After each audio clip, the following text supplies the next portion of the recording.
I watch a lot of VODs on YouTube, and I am still impressed by people being able to at least talk for 1 hour, like 1 hour and even 1.5 hours.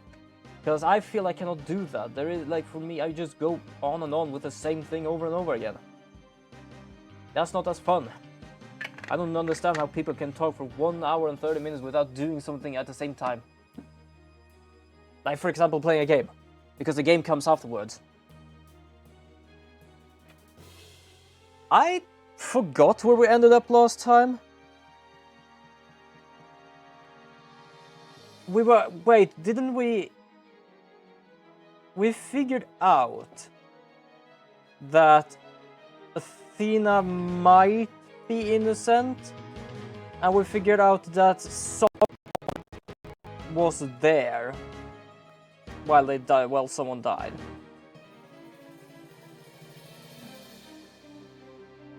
Let's just check, actually. Where are we? Oh, now I remember. Yeah, he came in here and just said, "Stop it. I have some proof of something."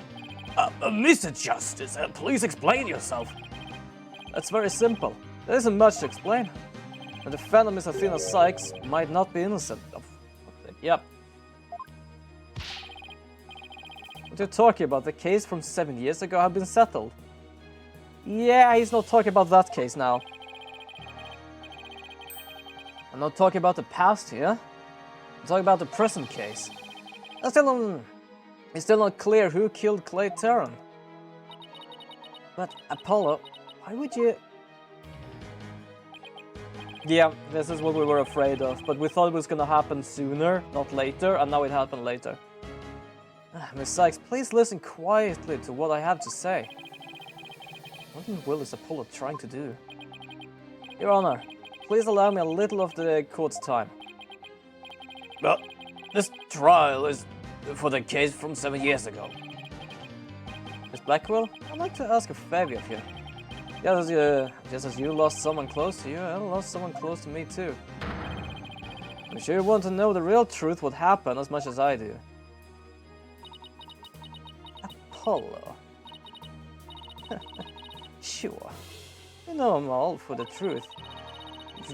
No, you're for the truth you decide is the truth. Now, let's see you expose the little princess's guilt. Judge, I give him permission. Continue with the trial. Very well. Is that all right with you, Prosecutor Edgeworth? The prosecution has no objections. Let's hear Mr. Justice's testimony. I'll have the police investigation report brought immediately. Not you too, Edgeworth. I really hope it's because you have something up your sleeve. I think it is because of that, because this case and the other case are linked. And if she's innocent in the past, she might be innocent now, but yeah, Apollo wants to know exactly who killed him. So, yeah, I feel like there might actually be something up the sleeve here. Very well then. Your opening statement, please, Prosecutor Edgeworth.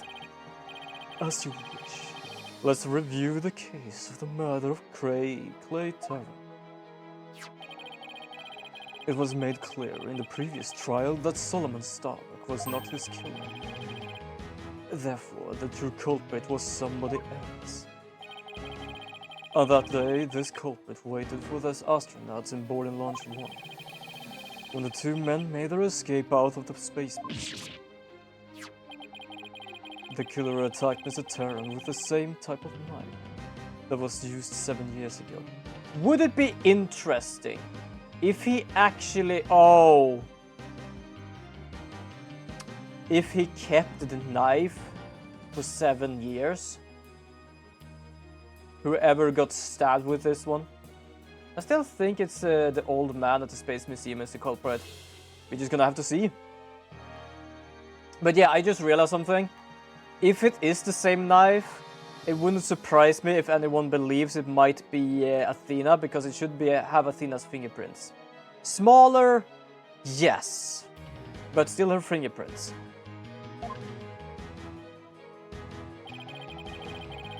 The murderer then escaped into the Space Museum. Wait! Next, Director Yuri Cosmos switched the launch pads. After that, the culprit exited the Space Museum and escaped via boarding launch 2. Therefore, this trial must make clear who Mr. Terran's true killer was. In other words, also, I think we already came up with that it is not the old man, because he was the one that actually switched them, and he got shot by the I don't know if it was the detective or both, but basically the killer escaped through the Space Museum. I think we already established that, so he is innocent because he was there while he changed it. We must discover who it was that escaped through the Space Museum that day. Thank you, Prosecutor Edgeworth. Mr. Wright, is the defense ready? Yes, Your Honor. I better rearrange my evidence. Oh, wait, is that now when things are gonna happen? Wait, hold on. Oh yeah, because now we have the bomb, which basically has the moon rock piece by them, the 7K there. We also have the bloody lighter. Okay, good. So we switched from 7-year case evidence to now time evidence. Okay, that explains last time when I was confused about my evidence. And now then, Mr. Justice, your testimony, if you please.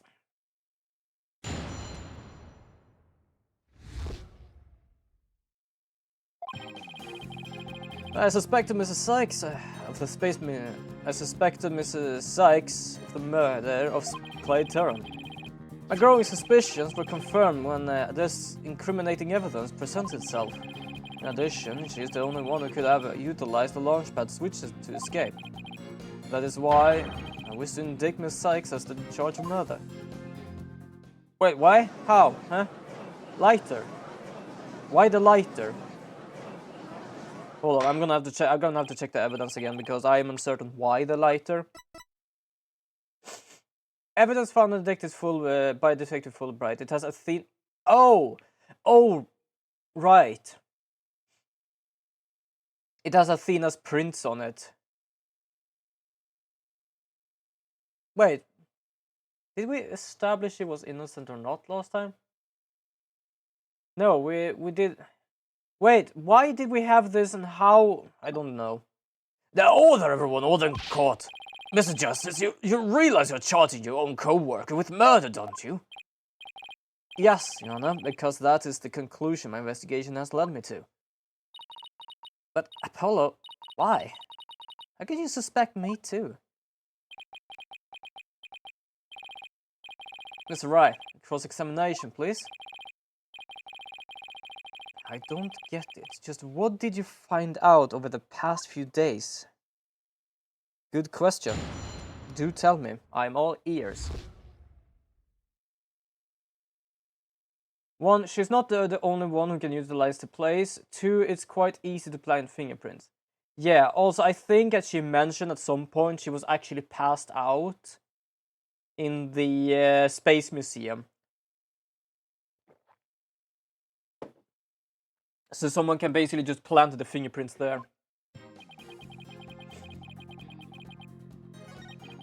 My growing suspicions were confirmed when this incriminating evidence presented itself, yes. In addition, she's the only one who could have utilized the launchpad switch to escape. Wait, why? Why is she the only one capable of utilizing it? Isn't it possible somebody else used that same escape route? I'm afraid not, Mr. Wright. Why not? Recall, it's a security camera in the boarding launch 1, aimed at the launchpad door.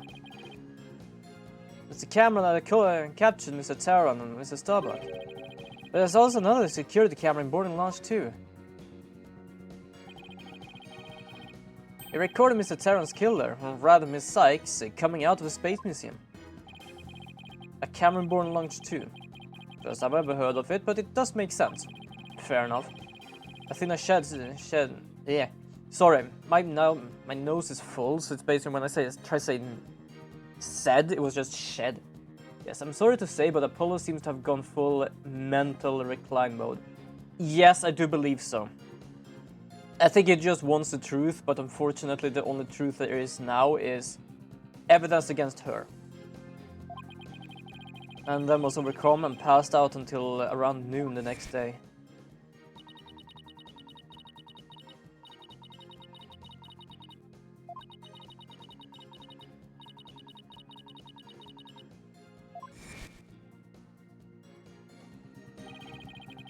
It must have been when the camera captured her, yeah, probably.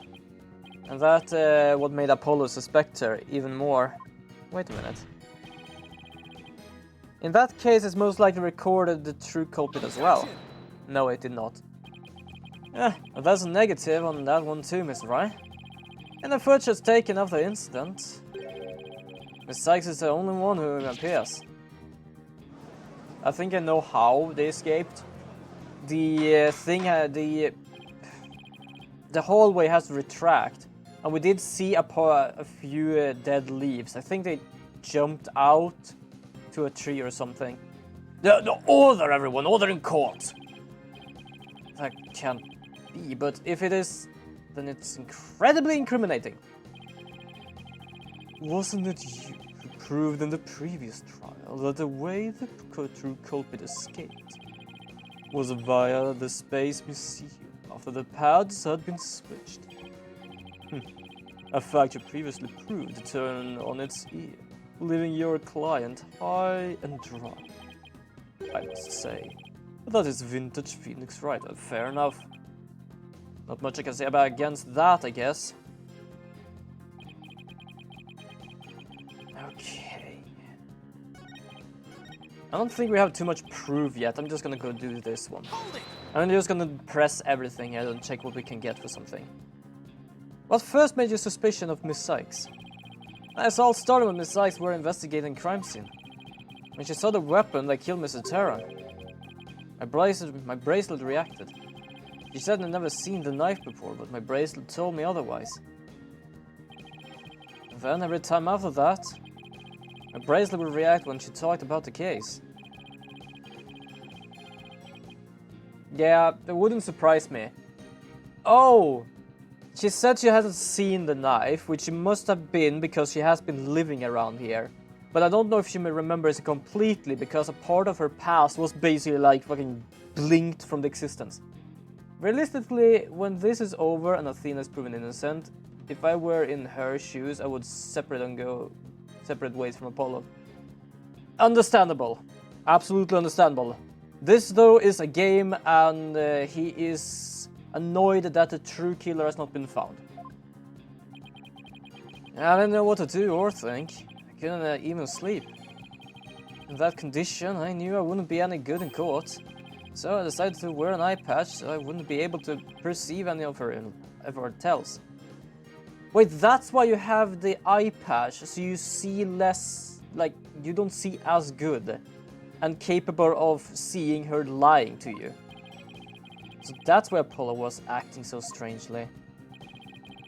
But the reason Miss Sykes unconsciously reacted to the knife was that way is because she stabbed her mother's murder with an identical one 7 years ago. But that knife was also the murder weapon that was used to kill Clay Terran. I believe she would have also reacted to her because she knew she was his killer too. Yo, Gani, welcome to the stream. How are you doing? I hope you have a good Tuesday. We're just beginning the game here a bit. Been talking for about like 20 minutes before. Ugh. I guess he has a point. My bracelet wasn't the only reason I became suspicious of her.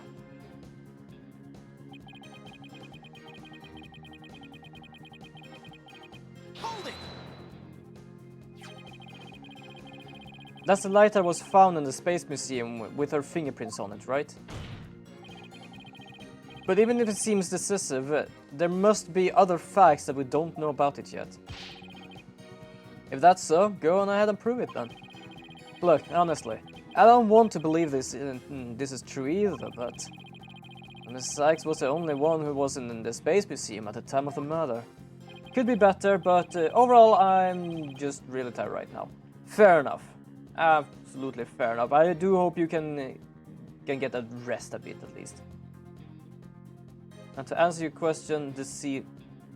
Fair enough. The ceiling is up, the moon, the sky, the clouds.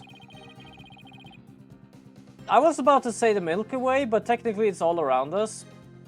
Still need to post assignment on Instagram, and tomorrow is the deadline. Oof. Yeah, good luck with that. Crossing my fingers all goes well. 7 years ago, Miss Sykes lived at the Cosmos Space Center. It was strange if she had some kind of connection to him. Besides, people are sometimes killed for motives we can't even imagine. And you've seen plenty of cases like that in your own career, Mr. Wright. Still can't believe this. How can you actually suspect Athena, Apollo? Yeah, I can agree that I am disappointed in Apollo. But at the same time, his friend was murdered. We only managed to prove someone innocent, but didn't manage to find who the culprit is. And there is two evidence, which is basically a recording and a lighter. So basically, I can understand why he believes it's her. I can understand with his line of work, we thought of them trying to find the truth and all that. So disappointed, yes, but also understandable of him finding a piece of evidence to find the truth of what happened. And right now the only truth he has is basically Athena was last seen at the crime scene. And Athena's fingerprints was on an item held by the murderer. So right now there is basically too much against her right now. But what's up with Apollo is that his hands are hurt because of the bomb thing that happened in this courtroom. And apparently the eye patch is not because he is hurt, it's because apparently Athena lied so much about the space center that his perception just got out of hand, so he decided to make himself half blind. By just putting on a bandage, nothing else. I just realized how bad it sounded when I said that. Jesus. Believing a client to the end of the end is a basic principle of good defense. Shouldn't you extend that same principle to your own coworker? Oh, I don't know why I tried to actually make some sort of like voice for that one. You're probably right. I may have not even fit to be a lawyer.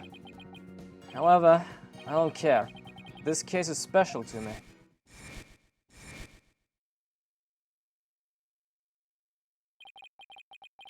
Clay was my friend. And that's why I just have to know the truth.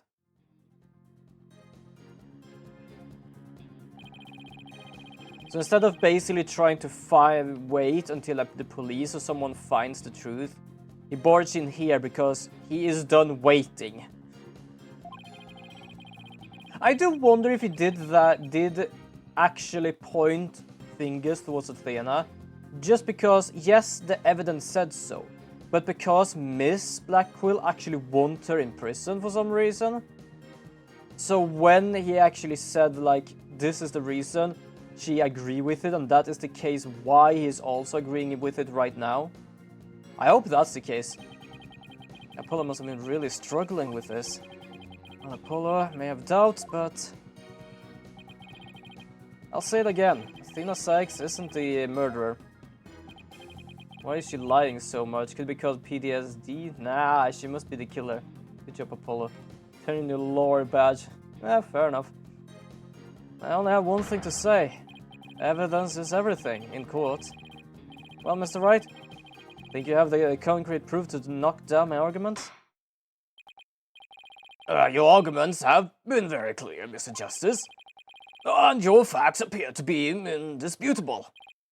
Well, Mr. Wright, what do you think of my theory? Well, at least it says it's a theory. It looks like not even you can deny it. The Sykes was the only one who used the only possible escape route. Under these circumstances, there can be no other suspect but the defendant. Unless you think there was an alternative escape route. Is that what you think, Mr. Wright? That's the fun part. I have not thought anything yet. He's just hinting of, please help me. Is that what you think, Mr. Wright? Is that what you think, Phoenix? Was there an alternate escape route? Of course! Ha ha ha! Yes, of course, it must have been. Just don't ask me what. You're just bluffing again, aren't you? Me? Bluff? No way! Oh, good god. Because apparently that's the only thing we do in this game is bluffing until we actually have proof. It's fine, Mr. Wright. Even a bluff would suit me just fine.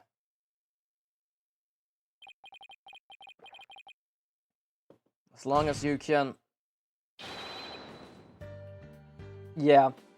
So the reason is not he wants to actually point fingers to Athena. He just wants to know who killed his friend. And right now, every evidence is against her. He is right now eating himself alive. Wait, so... is that what this is all about? I want to believe in Athena, I really do. What is faith without doubt? That's why I need to question her guilt. So that once the truth finally comes out, I can really fully trust her. So you can really trust me? Don't care that he doesn't want to. Won't change the fact that he did point the finger at Athena. Yeah, fair enough. That is absolutely fair enough.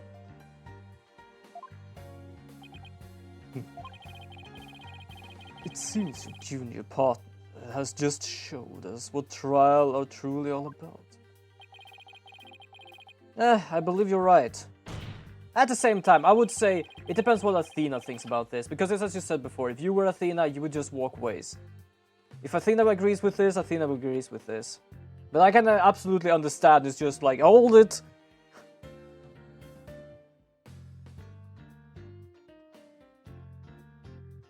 We prosecutors painstakingly question every detail and pursuit of the defendant. While we lovers believe in and defend in our clients to the end. Well, when both sides go all out against each other, that's when we discover the truth. Precisely. And when the battle is over, we will understand the meaning of trust. That is exactly what trials are about, wouldn't you agree? Yeah, I couldn't ignore the seed of doubt that was growing inside me. So I decided I needed to face it head on. No matter what the truth is that's waiting ahead, I won't be afraid.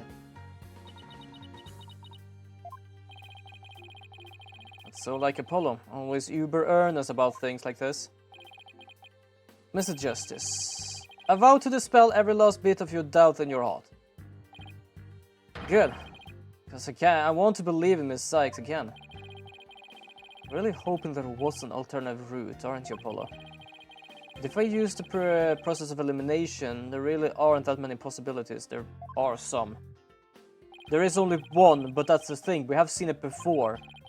The corridor retracts. I don't know if there is a door or something I can open, but basically if it could open, it could open. Which door could the culprit escape through?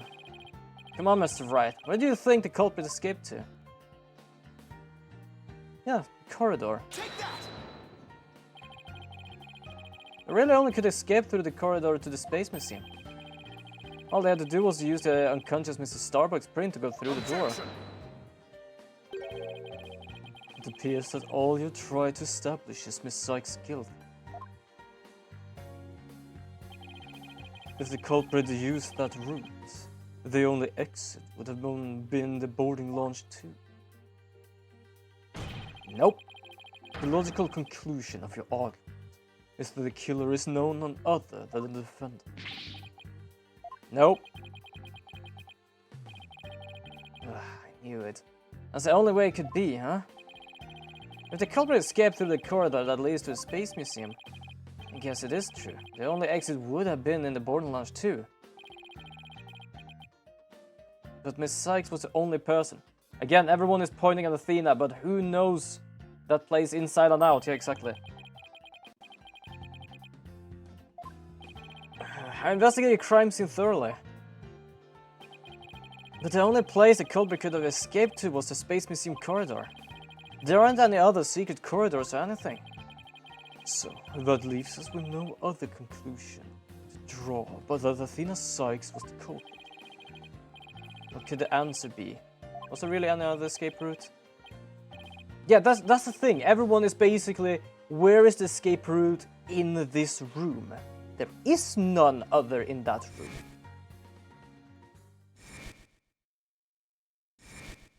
You see the image here, it retracts.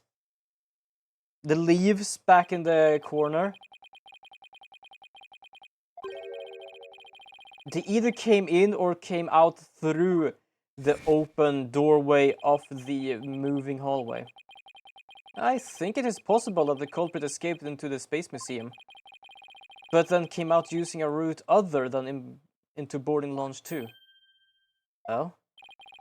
Launchpad 1 and the Space Museum were switched after the bombing, meaning the Space Museum corridor was moving along the rail at the time, which is exactly when an alternative escape route opened up for our culprit.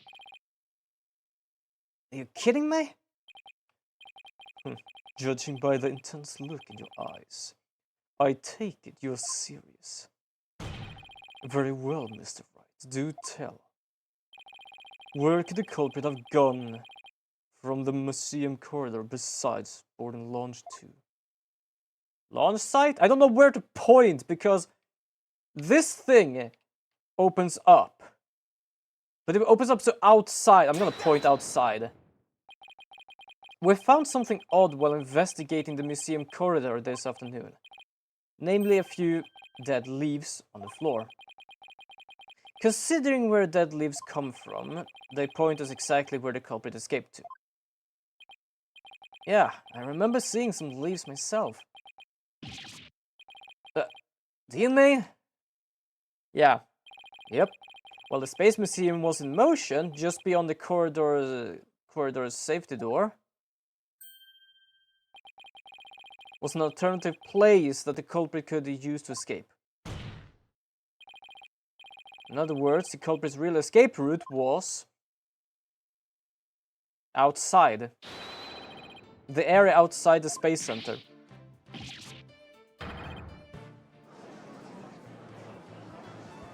That is very logical. I don't know why everyone is just saying that's insane. Do you know how impossible that would be? That corridor's level is with the third floor. Even if the culprit tried to leap to the outside wall of the Space Center building, they will fall to their death. Ordinarily, yes. But after the bombing incident, the culprit could make use of a certain item. And what item was that, Mr. Wright? Oh, I know. Because I had this in my head, but I couldn't understand where he put it. But it basically is this. Because this was put on the outside of the third floor. So I think while it passed there, he jumped to it. Take that! An emergency ladder. It was an emergency ladder on the 4th floor robotics lab. And it was used that day after explosions to help evacuate people. Miss Blackwell herself used that ladder to escape down to ground level. Recall that the launch pad was switched after the ladder was lowered.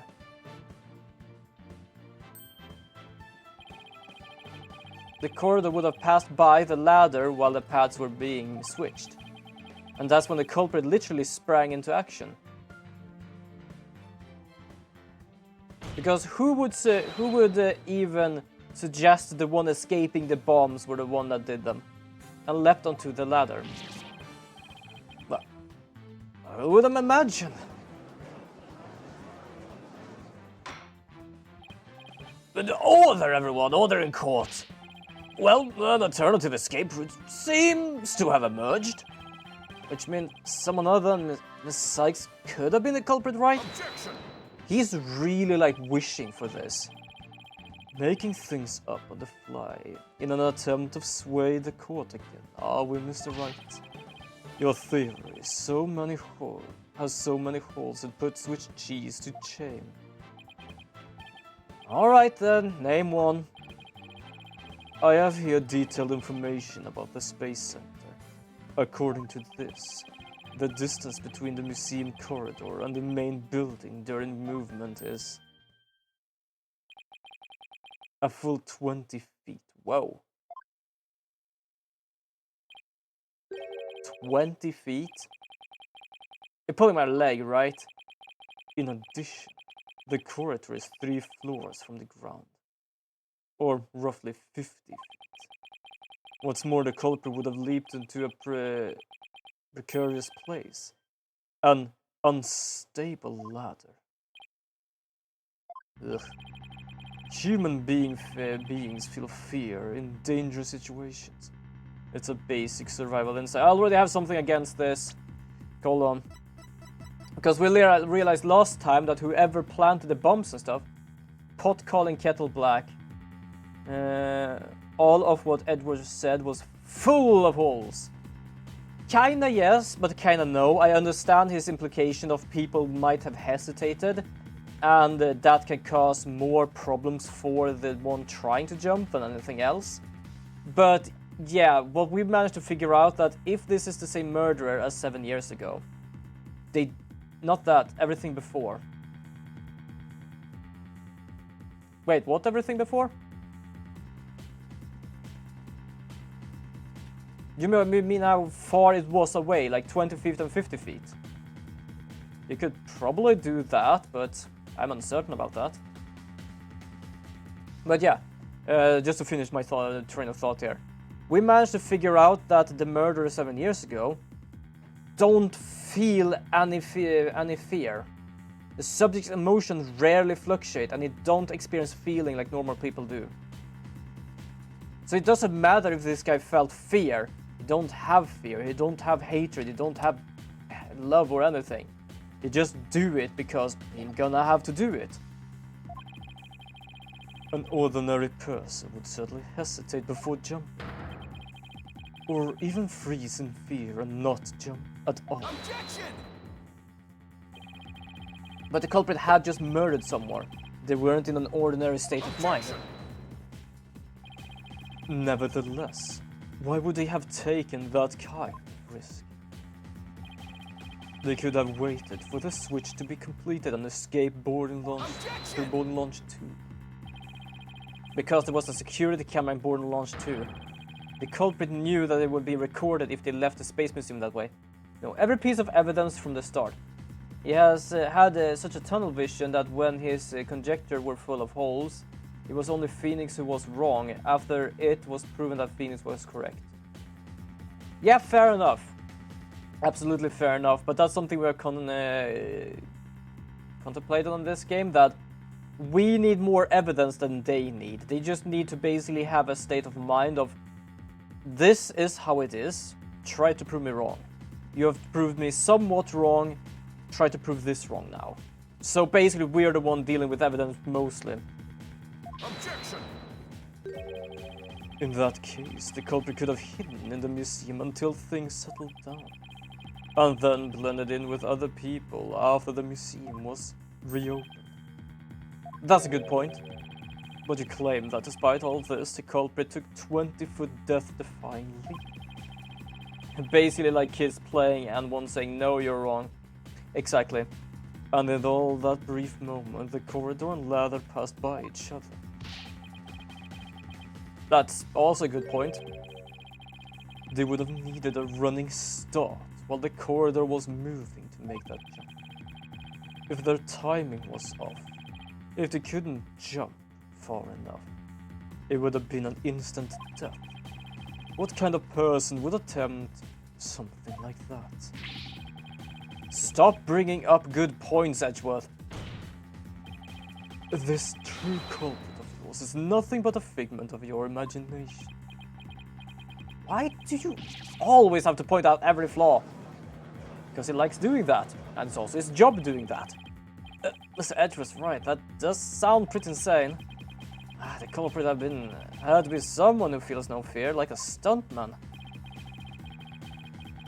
I really want to hit Edgeworth. Well, that's the thing.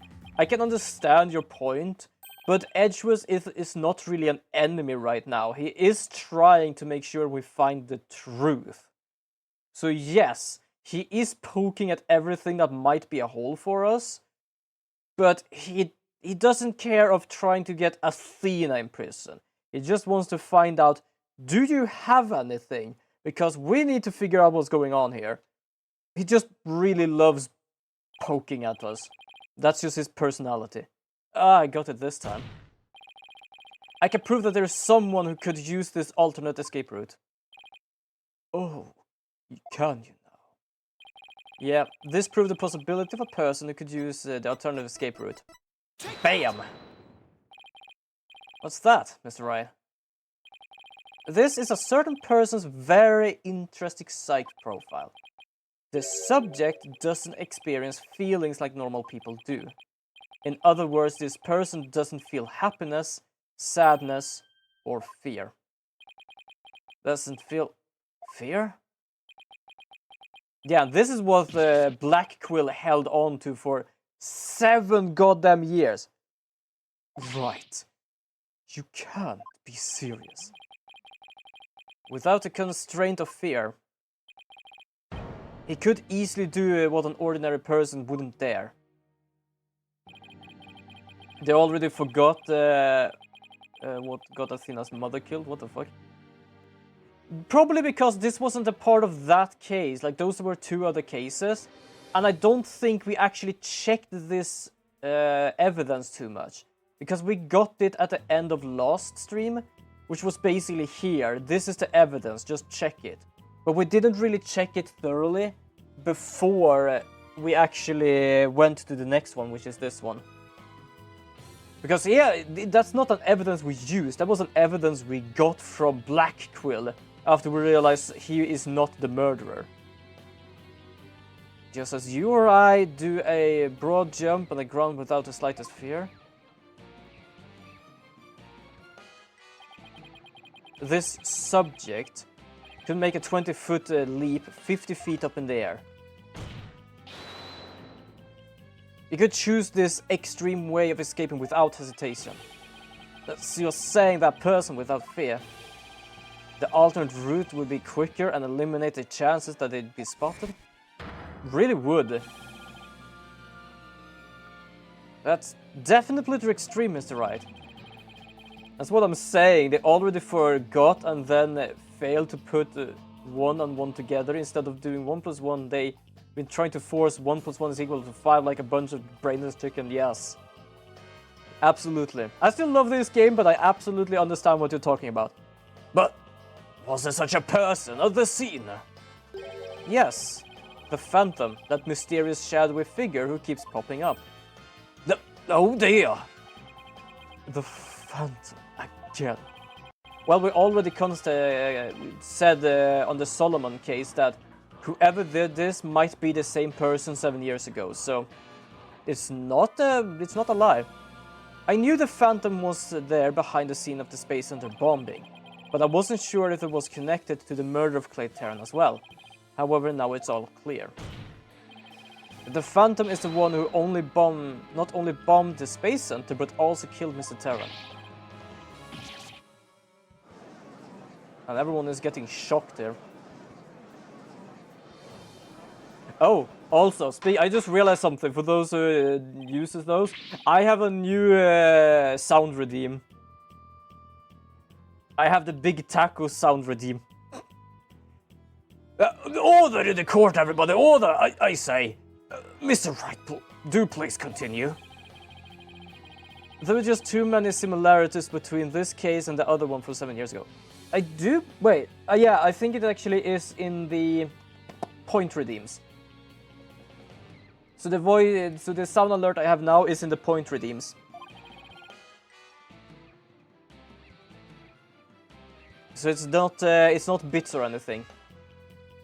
It's just called something Big Taco. Dun dun dun, the culprit was the Phantom of the Opera. Yes, hold on. Do I even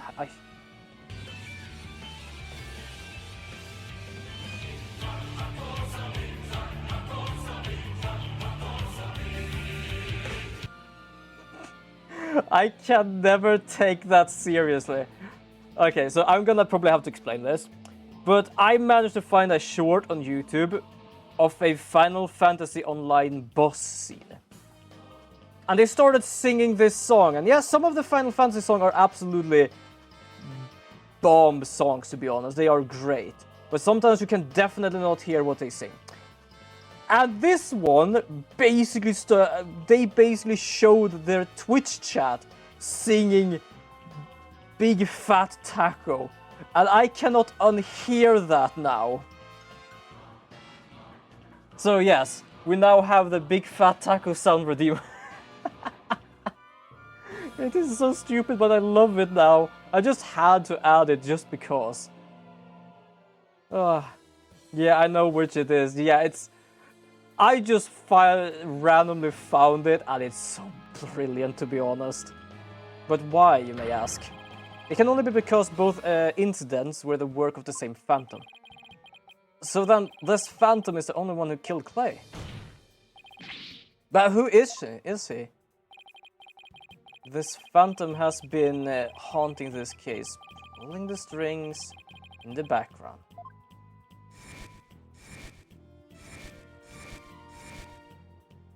We already know he's a spy, so it wouldn't be surprising that he's capable of hiding in plain sight.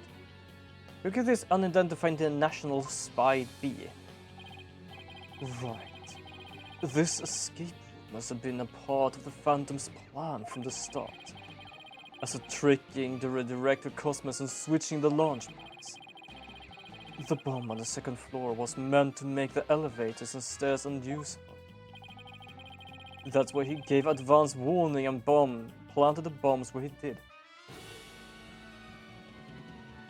The Phantom and the spy is the same person. Wait, what? What if it was the spy? Ooh. Oh, good god. Yeah, I think you're right. But it doesn't explain this one last thing.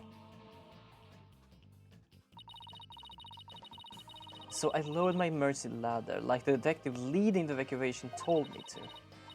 But it was such a pain, why couldn't they have used the ladders in the other rooms?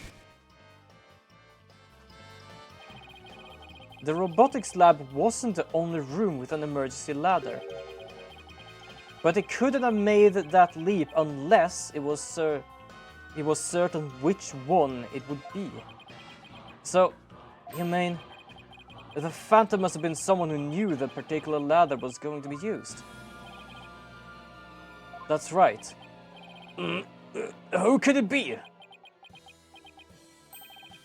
Wait a minute. So I lowered my emergency ladder, like the detective leading the evacuation told me to.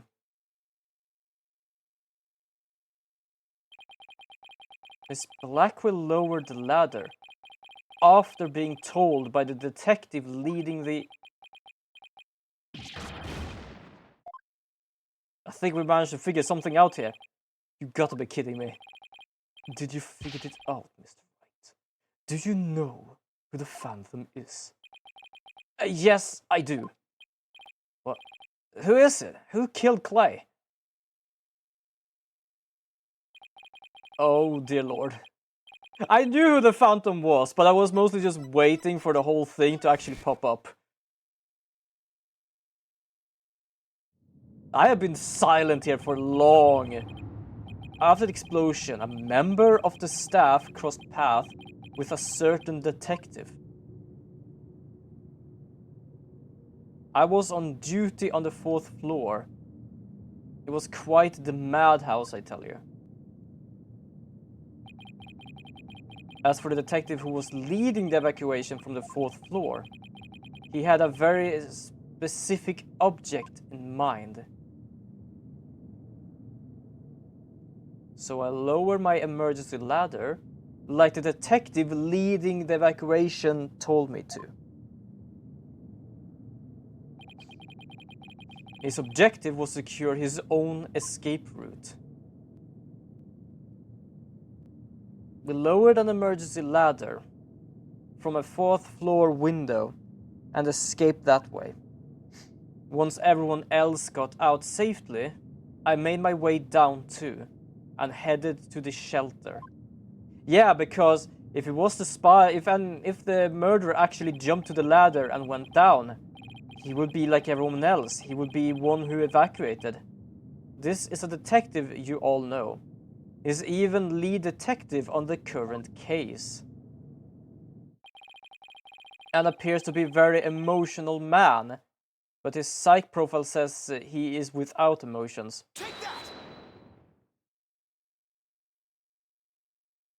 So, yeah, we're pointing fingers to this guy now.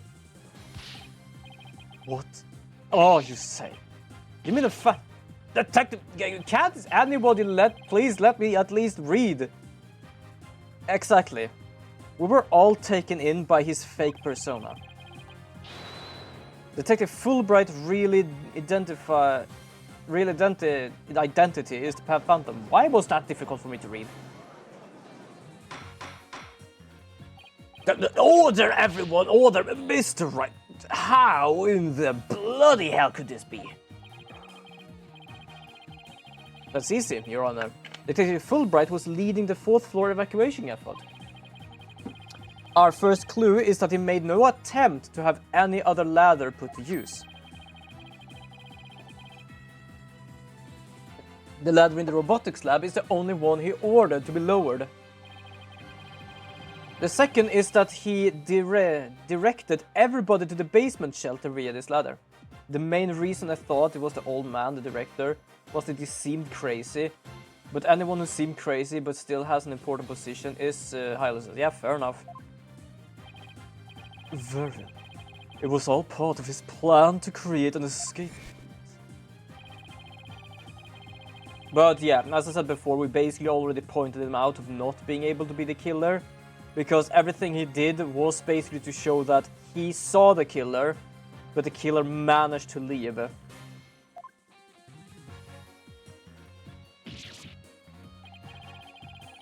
He went to the launch where he killed Clay Terran and escaped into the Space Museum. The museum started moving slowly. So he waited for the right time, got a running start, and just as the corridor was passing the ladder, he leapt onto it. I don't believe that Adel panicked the detective with all that. Well, was it really him? I mean, all this time I thought...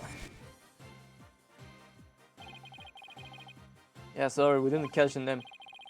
My name is I'm Bobby Fulbright, the heroic detective who defends our good citizens from evil. The champion of justice who comes running whenever you're in need. And my catchphrase is, injustice with trust. So that's also probably one reason to why they didn't have a Gumshoe in this series. Especially in this series. Because they actually had him. To be fair, who looks at a bumbling fool? Yeah, exactly.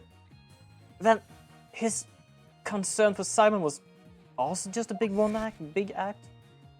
Well, to be honest, I'm pretty certain he had fun pressing the electrifying button.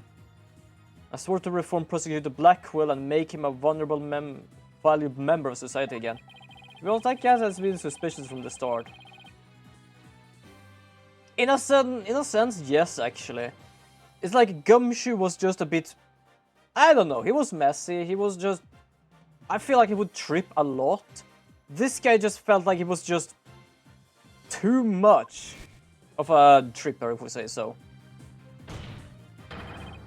That monster killed Clay. Oh shit, I just wrote something. Come to think of it. He's the one who brought that bloodstained light into court too. The scumbag even made me turn on Athena. Damn it, how the hell did I fall for all that? For him to have wormed his way into the police department as well. Well, to be very precise, it had 7 years to go back, managed to get into the police department. Yeah, I know you're still silent for Apollo. Yeah, I absolutely understand. Your Honor, the defense demands to question Detective Fulbright. Yes, I agreed. We need to hear from him right away. No, wait, what is it silent for then?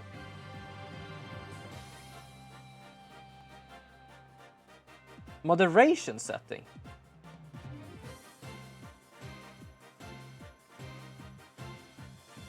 I'm confused.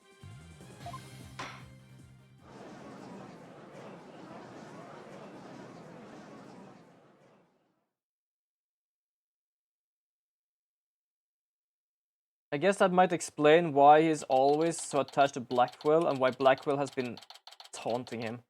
Well, Blackwell did not know, so he's taunting everyone. Replied to Gani, but apparently it didn't like... Oh, fair enough.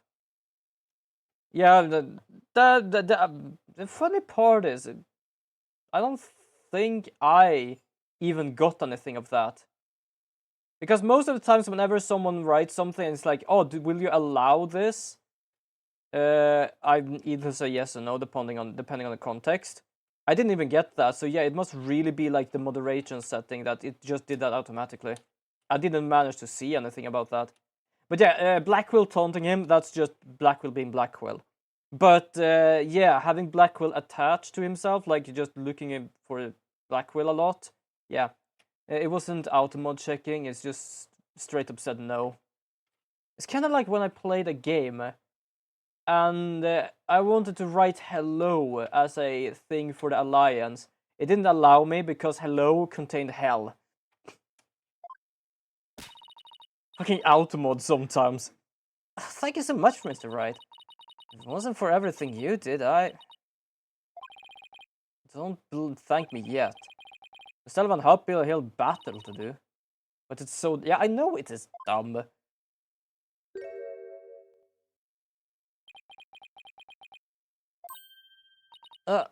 Apollo. He seems to be fine with Moron, but not ass. Yeah, I don't know. I feel dumbass is like... slighter? Friendlier way of saying it? But it might just be me. Not that I call anyone that, other than myself. Athena, can you do me a favor? Huh? What is it? Could you... punch me, please? Oh, Jesus. Yeah, more or less 100% worse. Yeah. What? Why should I do that? Well, first of all, he has actually seen you throw a cop, so I think this is his punishment. Not even surprised, I'm more just annoyed, yeah. Well, let the seed of doubt inside me get the best of me. I'm really sorry that I didn't trust you. Ow! Wait, what happened? Don't be such a delp. I was really touched by what you did. Did he get a punch or a slap? I don't know which one. Now what are you talking about?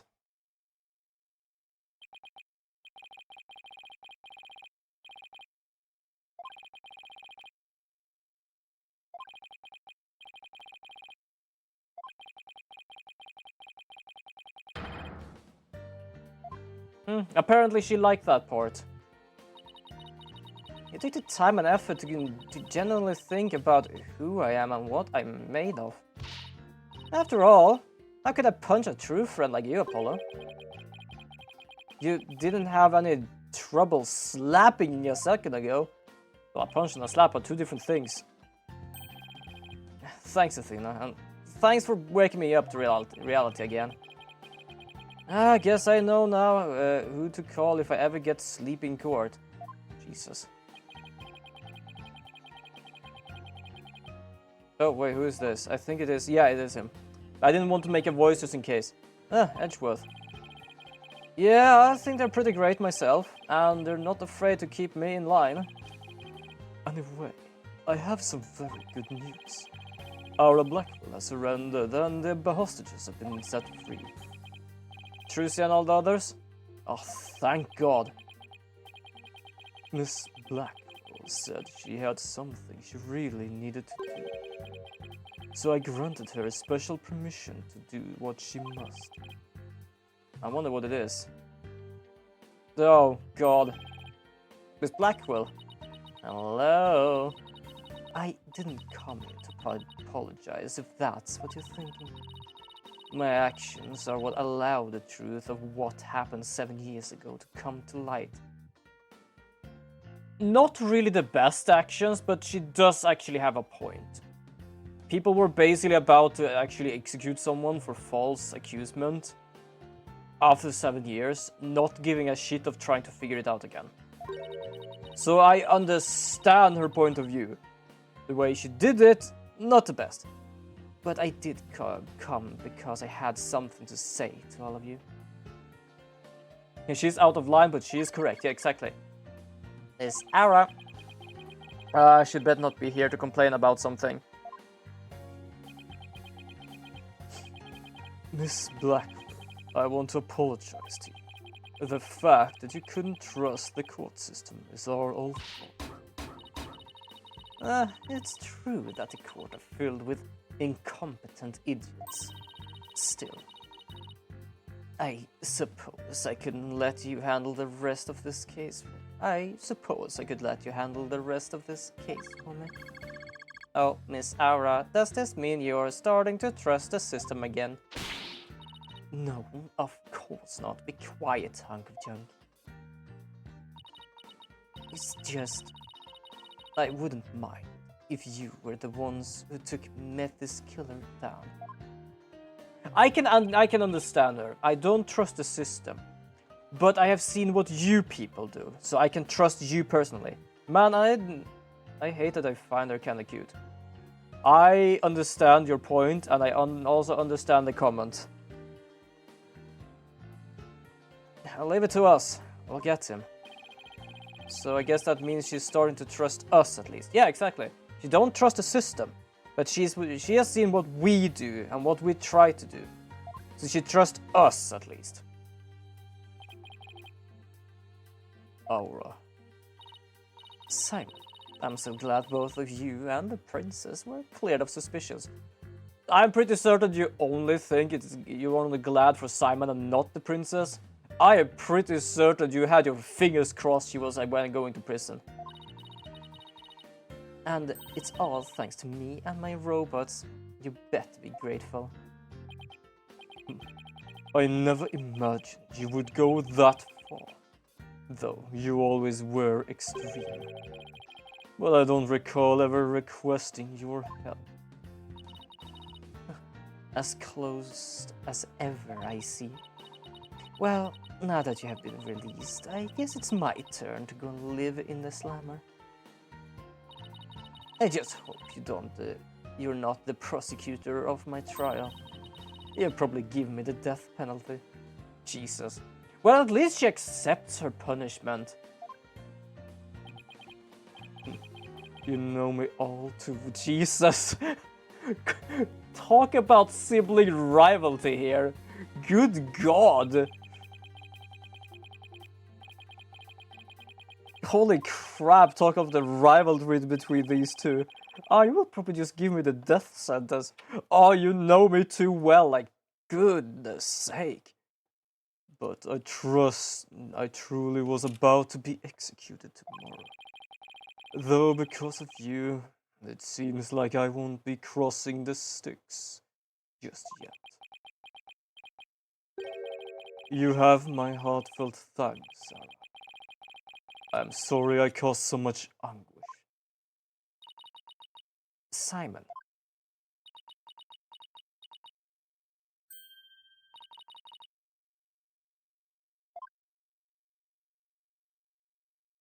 I don't know what to think about this now. I'm glad, Simon. So very glad to hear you say that. Alright. Alright. Alright. Alright, that's enough of that. Bailiff, take me to the detention center. What Miss Blackwell did was inexcusable. But it's clear she did it out of love of her brother. I still can't wrap my mind about Detective Fulbright being the Phantom. I can't believe he killed Clay. Right. A murder and murder my mentor, which brought great distress upon little Athena. Chief Prosecutor. Yes. I would ask a favor. Would you allow me to stand at the prosecutor's bench for this trial? I wish to claim the Phantom's head by my own hand. That was my plan all along. After all, it's highly unconventional for a man of my position to stand in court. Sir, the formal paperwork has yet to be filled, but you are hereby conditionally released. Please take the prosecutor's bench in your official capacity and uncover the truth by your own hand. I am much obliged. The day to part with these has come at last.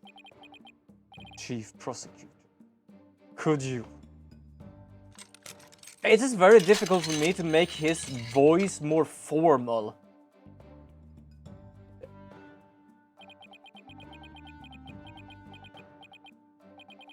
Oh, how long I have waited. Maybe it's the sense of freedom, but even the air seems fresh. The light bright. And I will relish slashing that backguard Fulbright to shreds without mercy. I don't have to be able to read his heart to see how happy he is.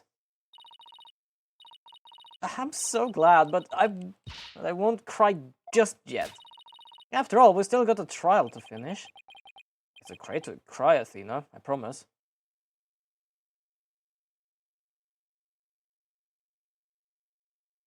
Black was so close, gonna give her a kiss? Apparently not. But yeah, he was actually really goddamn close.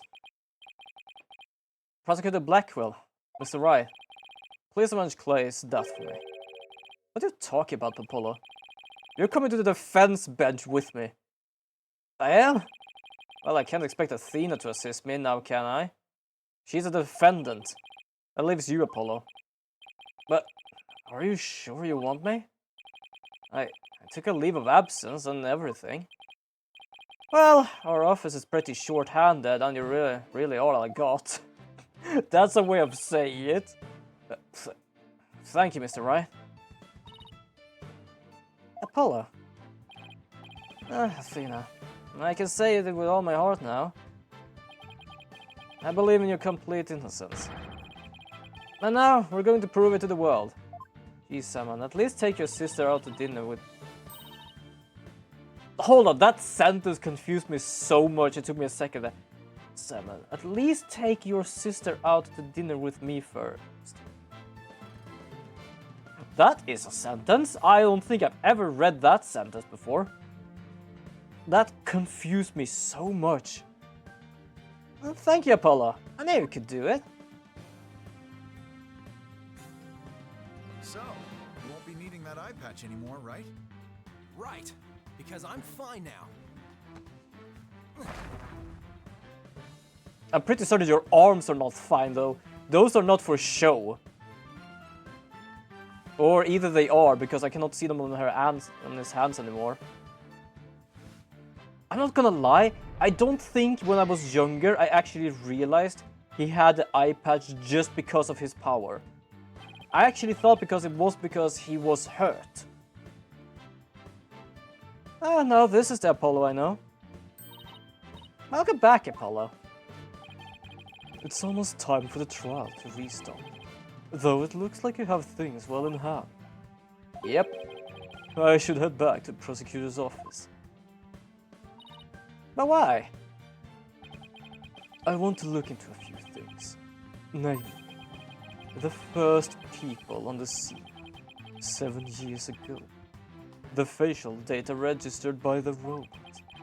And the Detective Fulbright's background. So to put it simply, he's not gonna sit here and just hope we're doing good work. He's actually gonna research what managed to happen for this to happen. I expect to be repaid with a victory, right? Now, if you excuse me. Well, nice to see you again. Okay, you two all set to go? Ah, you bet I am. Let's do this. Let's go.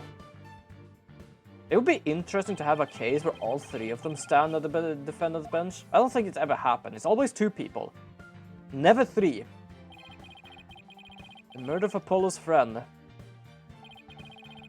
The courtroom bombing incident.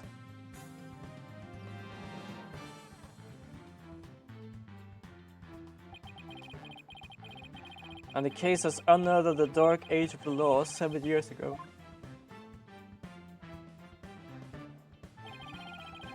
Destiny has called us to bring the one responsible for it all to justice today. Oh shit, I just realized it's the 14th tomorrow. Ah, just some work-related stuff thing. Don't worry, don't anyone worry about that. I just realized and remembered it, that's all.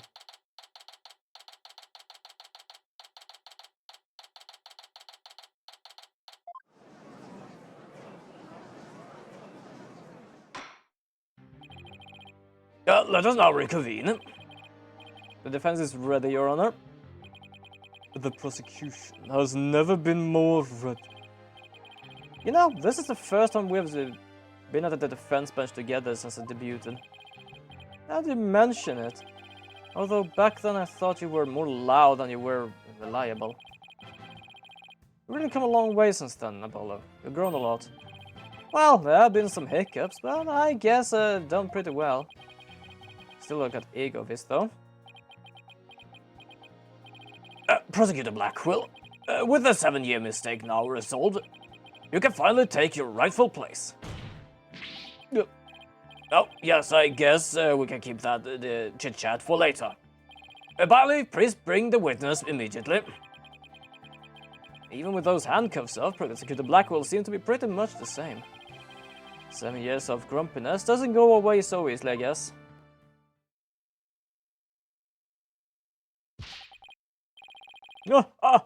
Bobby Fulbright is here. I heard I was needed on the stand, so here I am. Detective Fulbright, do you know why you have been called to give testimony? Yep. Because there is only one reason why I'd be called. And that is because it's time for justice. In justice we trust. It's gonna be so ridiculous doing that so long. I don't think you even realize why he's here. You can't fool us with that act anymore. Your justice is nothing but lies. What? Are you questioning the integrity of my sense of justice? I mean, sure, sometimes I make mistakes, but... He's acting exactly the same as always. Tell me about it. He must be feeling very awfully confident. Fulbright, if you wish to dispel our suspicion, then let's get to your testimony. All right, fine. You want me to prove my righteousness? I can certainly do that. Okay, here we go. Still in this place, but yeah, sure. I am the very embodiment of justice itself. I won't have you make me into a villain with your far-fetched arguments. And this bit about the escape route is only a theory. You don't have any proof. What we do have is proof that Athena Sykes is the culprit. The lighter, with her prints on it. Fair enough. So you're saying the suspicion against you are completely false, and that the defendant is the real culprit? That's right. Mr. Lawyer escape route is totally circumstantial. It doesn't have any proof that I made a big leap onto a ladder. We don't have proof. You are correct about that. However, you don't have any proof for your claim either. True. This is the first time they basically have said you don't have proof either. Or I, or something similar. I guess you're right. But you can't define justice with evidence. You can defy it anyway. Justice just is. Fair enough. Don't make me break you out of the dictionary on you. But please don't throw a book at me. Tell me the Phantom didn't just make me set up a stupid pun for him. Let's just try to not lose focus, alright? But my justice is crystal clear. What not clear are your eyes. Wake up and smell the justice. You have to be careful, he doesn't have his cuffs anymore. Enough of your rubbish, Fulbright. If you have even an ounce of justice, then you will answer the court's question and prove it. Prosecutor Blackwell. Prosecutor Blackwell looks Thorn. Well, Fulbright was his partner after all. Prosecutor Blackwell is right. The truth will be revealed in cross-examination. The suspicion against Detective Fulbright are, at this point, only suspicious. As is my duty, I will judge the claims against the detective as impartially as I can. Does anyone have any objections? That's fine by me, Your Honor. Now, ask away and don't hold back. Well, there don't appear to be any objections. Very well, Mr. Wright. Please begin your cross-examination. I don't see too much as false statement here. Only complete bullshit. Because he is basically to do a cross-examination of why he is not the killer. But he's just talking justice. I won't have you make me with a villain with a far-fetched argument. It's not a lie, but it's not a truth either, it's just a comment. And this piece about escape route is only theory. You don't have any proof, which might be true. I am gonna press this thing though, because this is the only thing we have. The only thing we have right now is basically the lighter we know that someone showed or saw by the murder. Full bright, more like half dark, yeah, kinda actually. Oh, good lord. But yeah, this is the only thing, and this was something he brought as well. So I'm gonna press on this matter. I don't think anything else really has any significance to anything. You mean the lighter was found in the Space Museum, is that right? The one and only. After Miss Sykes murdered Mr. Terran, she escaped into the Space Museum. No matter what we say, justice is subjective. So while he's crazy, he could 100% believe he does justice. Yep, absolutely. I know something about this, dude. You're gonna have to see it later on. Hopefully it's gonna be this stream. That's when she probably dropped the lighter. But yeah, what's up, Kenny? But then after the launch pad was switched, she ran out of the Space Museum, where her image was caught by the security camera. Without evidence, I should probably save this fight for another time. Do you tell people when you're leaving, sleeping, when you talk to people in the EM? Most of the time I own... Not really, but that's because I don't really have DMs that late. And not that long either, so I don't really need to do that. So no, but there are points it might be useful. Because I never thought of that before, since I always saw when I go sleep and here, and that made me just wonder at, fair enough. Now let's press him everything until it cracks. Yeah, apparently I'm gonna have to press him on the bullshit as well. Hold it! Like sure, if I have in someone's chat and stuff, I'm just mostly saying I'm calling it a day, because yeah, I'm calling it a day, I'm gonna leave stream, but I'm just mostly just telling people I know that. But DMs and stuff, not really, because it's mostly just I do. If I was talking with someone and I need to hit the sack, I say bye and that I need to go to bed. Yeah, absolutely understandable. I have not done that because most of the time the conversation I have is either questions, answers, or just very short. So I could still do DMs while just preparing, and then when I'm done, I am basically done. So mostly no, but I guess it depends on circumstances as well. The embodiment of justice, those are just empty words. But they say if you keep saying something, it can eventually become the truth. Isn't that how people make their dreams come true too? By wishing over and over. Oh, I wish that was a thing, because holy shit. I would probably be doing good by now. Alright, let's just move on.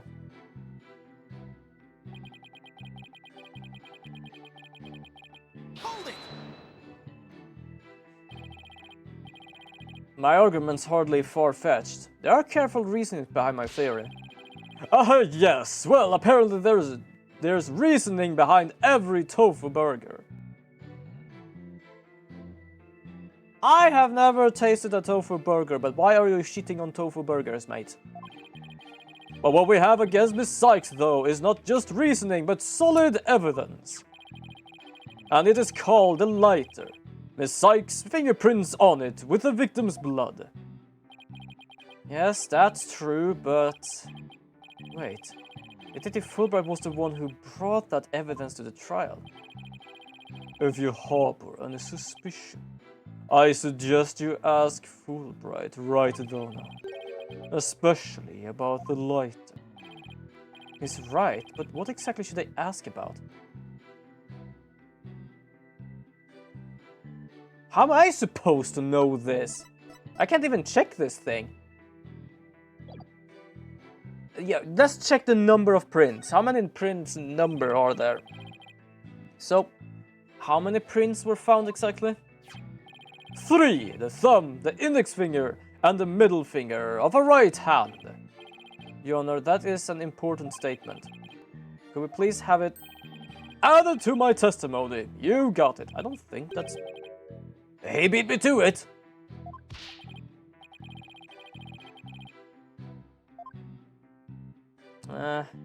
Let's press on this. 3 prints were on the lighter, the thumb, index, and the middle fingers of a right hand. Okay, let's press this, just to check this further.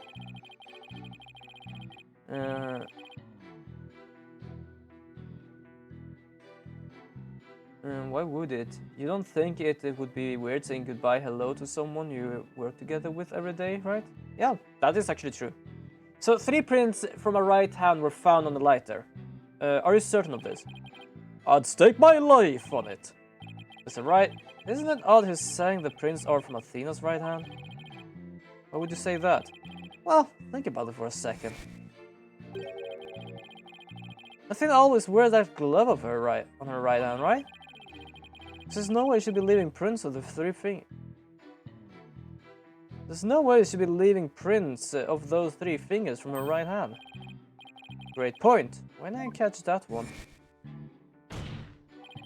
Detective Fulbright, I'm sure you heard our discussion just now. How about Miss Sykes always wear a glove on her right hand? Well, I only have one thing to say to that. Do you have any evidence that she was wearing that glove at the time of the incident? I guess we don't. If you want to prove the defendant innocent, you will have to ask better questions than that. And I can need a lecture from you, Smiles Magoo. The print's precision. This is it. Is it that stupid? Yeah. Probably. Please tell the court about the position of the fingerprints. Wear a glove normally, but not when committing a crime. The fuck, yeah. They are around the same, at the same time. They want me to show evidence, and at the same time, yeah, I understand your point, but I also understand their point. We cannot just say she didn't do it, she always wears gloves. Because she might have taken it off for some goddamn reason, I don't know why, I don't know how, but might. The problem is right now we're on a stalemate. No evidence, no evidence. No one can really win on that question. The only problem is, because no one can win on that, we basically are thrown away with it might still be her because it's still her fingerprint. There is still something weighing that direction. They're on the same spot on either side, as it would be if we're We're holding it up. I suppose it was used to light the room. It'll be held that way. I believe it is important. Please swap this statement into your testimony.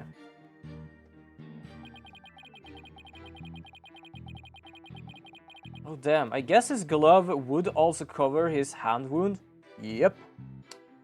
Definitely. Hold it! Oh, I pressed the wrong on the thing. Yes, Miss Blackwell did mention she saw a little lighter being held up. Yep, meaning the person Miss Blackwell saw was the owner of the fingerprints. It's just strengthened the argument against Miss Sykes.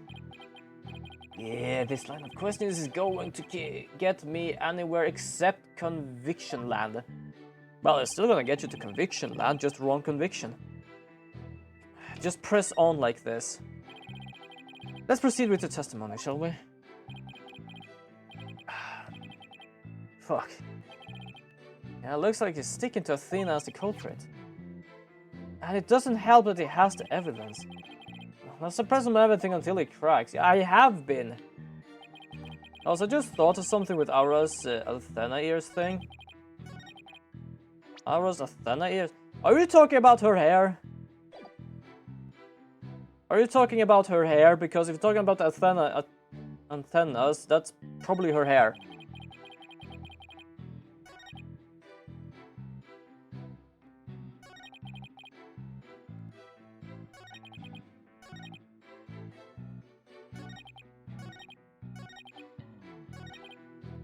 Hold it! I'm gonna press this.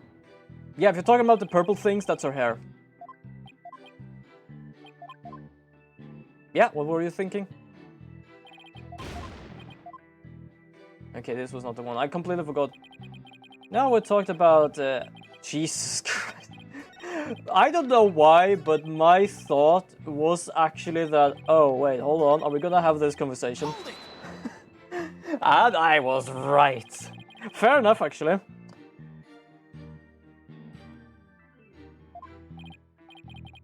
Well, I much rather expound on the topic of justice, but oh, all right. About the lab. Hit him in the kidney. If he winches, we know Athena stabbed him. That's my streamer reading my mind. Yeah, fair enough. The lab, huh? Well, it was so messy, there was hardly anywhere to step. I guess they were in the middle of building a giant robot. Yeah, that's pretty much how it looks when we visit after this afternoon, too. Okay, I know the drill. You want me to add this statement to the testimony, don't you? What? No, you're crying out loud, mate. Okay. So it was actually kind of a poor choice for the evacuation. Hold it! I'm kind of stuck with this, dude. You weren't fooling anyone. You choose the ladder in that very room on purpose to create your escape route. That's not true. It's just that when it comes to ladders, I'm very particular. I had a good feeling about that ladder. Jesus. This is getting us nowhere, Mr. Wright. Did I mess up somewhere along the way? Yep, Aura Blackwell then instead. Please tell the court what you remember about Miss Blackwell at the current time of the crime. She appeared to be very angry with the bombing commotion was disturbing her work. She even threw a robot at me. Yikes. I mean, it was a poor Clonko. It is very important to inform, isn't it? I just switched the statement as it is. Why don't you let me decide that? Okay, so it's not this thing. It is the lighter. I feel it is the lighter because... yeah.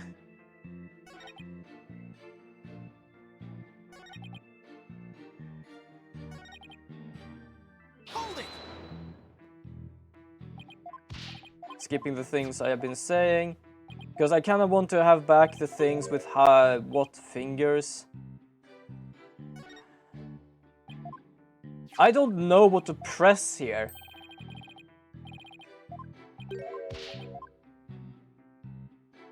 I don't even know what to present. The prints were on the lighter, the thumb, index, and the middle finger on the right hand.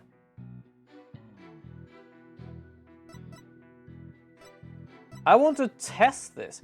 It was lowered to the ground from a window on the 4th floor robotic lab. It was used to evacuate the Space Center personnel. Any ideas, anyone? The perp held a lighter with the Earth emblem in... Oh! I just saw this. Objection! I just saw this now, in their left hand. They held the lighter in the left hand. You say the prints were from a right hand, is that correct? That is right! A very clear print. How did it was... Whoever... This guy was stupid enough to get fingerprints. Yeah, exactly it. Those are covered. But not only that, they took the print of the wrong hand. Only pinky and ring finger is free. But that just doesn't add up. What doesn't add up? According to Miss Blackwell, who saw the culprit herself, this person held the lighter in their left hand. Oh! So here is the dilemma before us. Why are the prints on the lighter from a right hand instead of a left? You are right. It doesn't make sense, does it? Your Honor, this lighter can hardly be called incriminating evidence. The witness claims to don't even hold water. Detective Fulbright, I hope you have a good explanation for this. I can't just understand it. They're definitely right-hand prints. But then, why are they consistent with Miss Blackwell's statement? Inconsistent. I got it. What do you got, Detective? The mirror. The witness must have seen a reflection of the culprit in the mirror. Go on. Miss Blackwell was looking in through the window of a boarding launch 1, wasn't she? I believe so. I don't think you can see them. Can you see the mirror from there? If you mean a little window in the back and to the right of the room. That's right, and across the room on the other side... Oh, there is actually a big-ass mirror there. That's not how a mirror works. In a sense... No, yeah, no, wait, hold on. It depends, no. Fuck, I'm trying to figure out. Like, I know that's not how mirrors work, but they are mirroring an image, which makes it look like it. So, if I had a mirror on my side, then yes, I could hold it in my left hand, and it would show on the right side, in the mirror.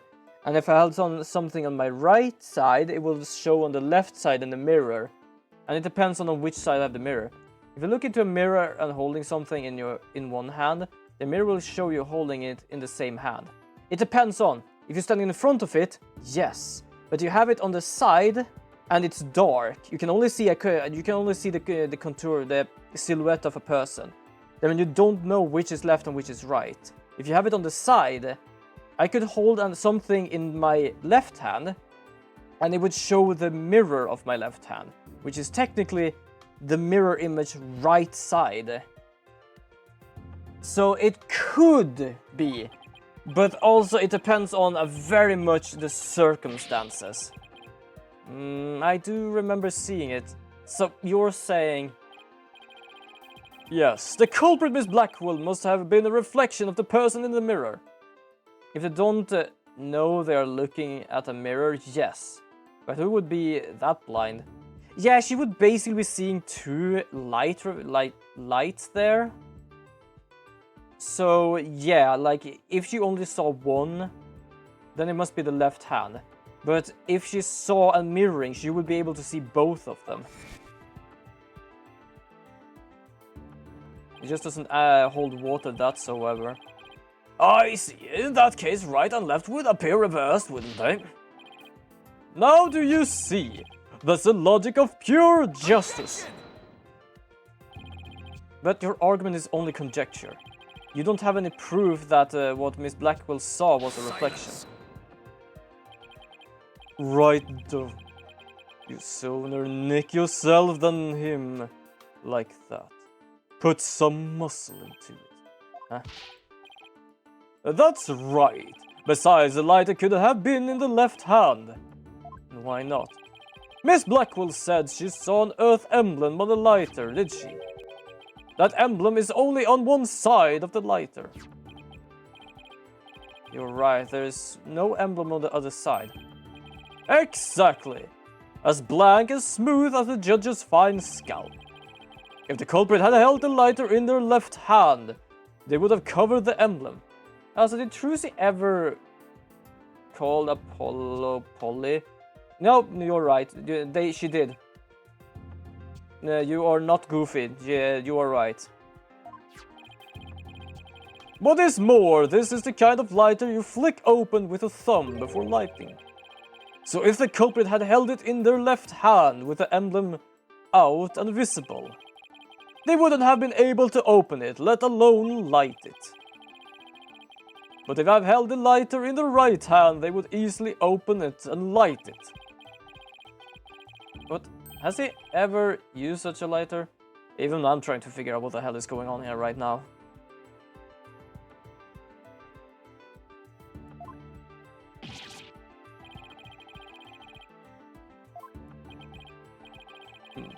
It appears you planted a flower that bears no fruit.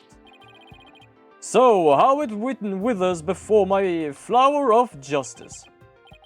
It's tough. It's managed to discredit almost everything I've proven to this point. Yeah, so she did give Apollo the same nickname as a parrot, yes. In justice we trust. Now do you see? I am not this phantom you've been talking about. I mean, are you sure there really is a spy? I bet they just a figment of your imagination. It's so sad. So very sad, but I am afraid Miss Sykes is the culprit. What the fuck is going on? Everything happening now is the logical level of a toddler. Yeah, even I'm trying to figure out what's going on here right now. Everything is just so messy. So there is only one part of the lighter that has the emblem. So if they held it in the left side, so it points out the side on the window, it's not gonna be able to show the emblem because it's where the fingers are. But if you hold it in the right hand and do it in a mirror, so it becomes revert. No, that doesn't work either because it still must be pointing outwards. Because she saw the emblem, which means if you were able to see the emblem, it must be inwards. But she saw it towards her, which means it still is output. Yeah, the logic is flawed from the very start. Yeah, Jesus. Now I understand at least, because I tried to figure out, like, yeah, it makes sense. If you hold it, it covers the emblem. But it was pointed outwards no matter what. Which means that if it was the right hand, it would still be pointing outwards because it was pointing inwards. It wouldn't still work with the reflection. So it made sense first until I figured out how a mirror also worked. Oh God, my brain is probably too tired for this. That emblem is the only one side. It's only one side of the lighter. Are you sure about that? Of course I'm sure. Why don't you take a look for yourself and see? Do you see an Earth emblem on both sides of the lighter? But anyway, dude, I'm gonna hit a sec and have a good night. Yes, have a wonderful rest, Gani. Have a wonderful rest and have a good night. I knew it. You're lying, detective. Pardon me. It sounds like a sound argument, but if you know how a mirror works, then it's quick and see how moronic this is. You mean, yes, my bracelet reacted to his statement about the emblem. If I could see the thing. Merle? I don't even know what that is. And if we use my talent, we might all be able to figure it out. Justice Stone. Are you to use that cheat of yours again? It's not cheating, Prosecutor Blackwell. Very well. Whether I like it or not, I suppose we should use whatever works right now. Go on, then. Oh, we have Prosecutor Blackwell's reluctant blessing, apparently. Okay, Apollo, you're up. Here goes then.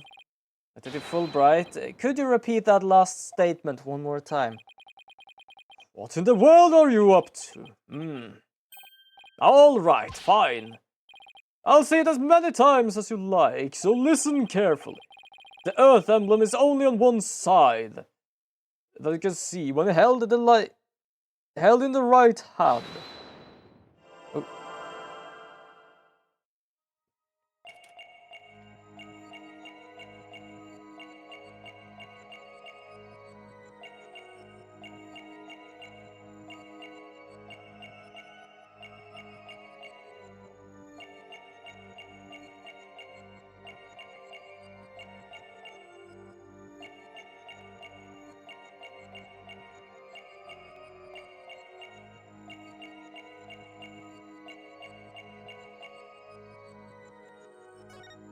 God, it's slow.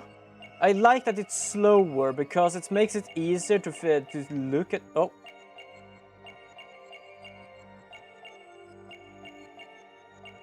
I saw something there.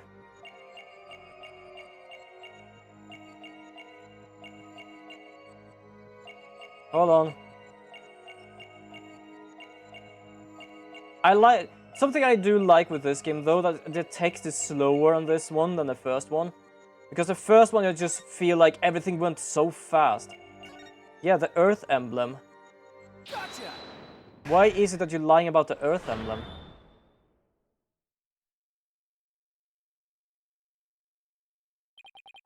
Detective Fulbright, you might not be aware of it yourself, but whenever you say the phrase the Earth emblem, your left thumb moves.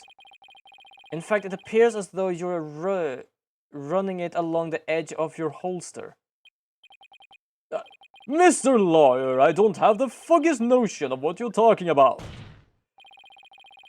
Be that it may, I know it has something to do with the lighter. Let me examine it. But why? You're not making any sense. You cannot just...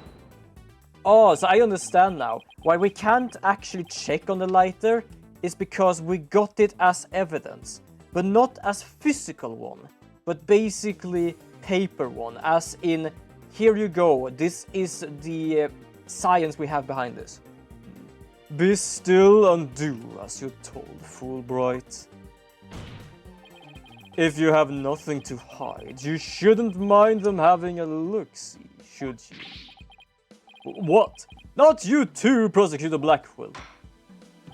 I am not sure what this is all about, but if Prosecutor Blackwell insists, it must be something important. I will allow the defense to examine the lighter.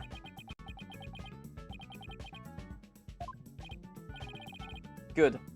Now, maybe we'll learn something new. I hope so. Now let's check every inch of this thing. Wait. They accepted a picture of a lighter with blood, but not the actual lighter. Apparently not, because he was very reluctant to actually give it away.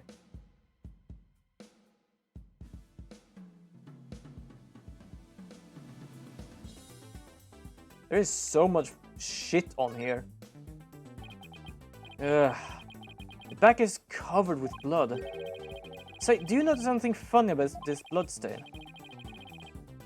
Right, it suddenly breaks off unnaturally. What the actual fuck? Yeah, apparently. At least what I understand, he kept the lighter, because we have the proof of what it is, we don't need the actual lighter. Which, yeah, I absolutely agree, it's stupid. That's why I've been trying to check the lighter, because this is what I remember. I was like, why haven't I been able to actually check the lighter? Oh, because Fulbright has had it secured. Supposedly the lighter was held with the right hand, so the emblem was visible. If so, the print should be around the emblem and the lid where you open it. You're right, there's definitely something off here.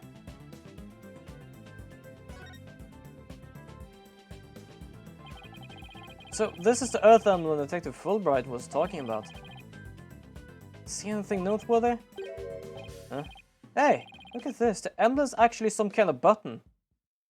No, you absolutely do. All evidence need to be presented, not even a cop keeps one for security. Yeah, exactly. Wow, it transformed into something. Yeah, guess where actually the 10mm bullet came from? A handle, a trigger. Is this what I think it is? There's no question, it seems. What you have there is a gun. What? See, I don't know what their logic is. I don't know what the logic is of him keeping the thing. A gun, so that's it. Your Honor, please recall this morning's trial when Director Cosmos was on the stand. The bullet that hit the oxygen tank was extremely small. Maybe a 10 caliber. This little compact gun probably takes bullets of that caliber. It looks like this is the gun that was fired at the scene. I'm flabbergasted the lighter was a gun? So when Detective Fulbright would touch his holster, that's right, whenever he mentioned the Earth emblem, he must have subconsciously thought about the secret behind the lighter.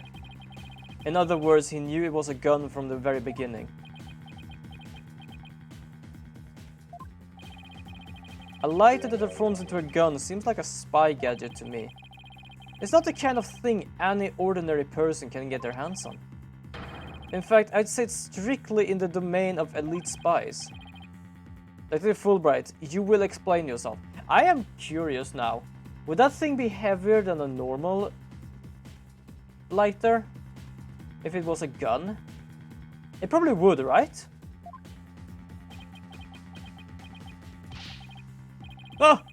There is nothing for me to explain. Doesn't have to. Oh, fair enough. That was just a thought I had when I remembered last week that this thing was a gun. I didn't know the lighter could transform. I mean, I found it in the Space Museum and then I brought it straight in. I didn't even have time to check it out. That's a weird thing. We're not allowed to check the lighter closer, but he was bringing it in, so I don't know how the rules of evidence work in this game. A real lighter also have the cotton that's soaked in fuel. Yeah, fair enough actually. Whenever you mentioned the Earth emblem, you touched your holster. You subconsciously did that because you knew it was a gun. Accuse me all you want, but where is your proof? Do you have any evidence that I knew the lighter was a gun? Not exactly. And whose prints are on it? Miss Sykes' prints. It proves that she is the culprit who fired the gun at the scene. Here is the funny part. We did ask him before. The fingerprints was like if you hold it as a lighter. If her fingerprints doesn't keep up with hold it as a gun, does that matter? It would appear that the detective is right. Are you guys really trying to prove your client innocent or what?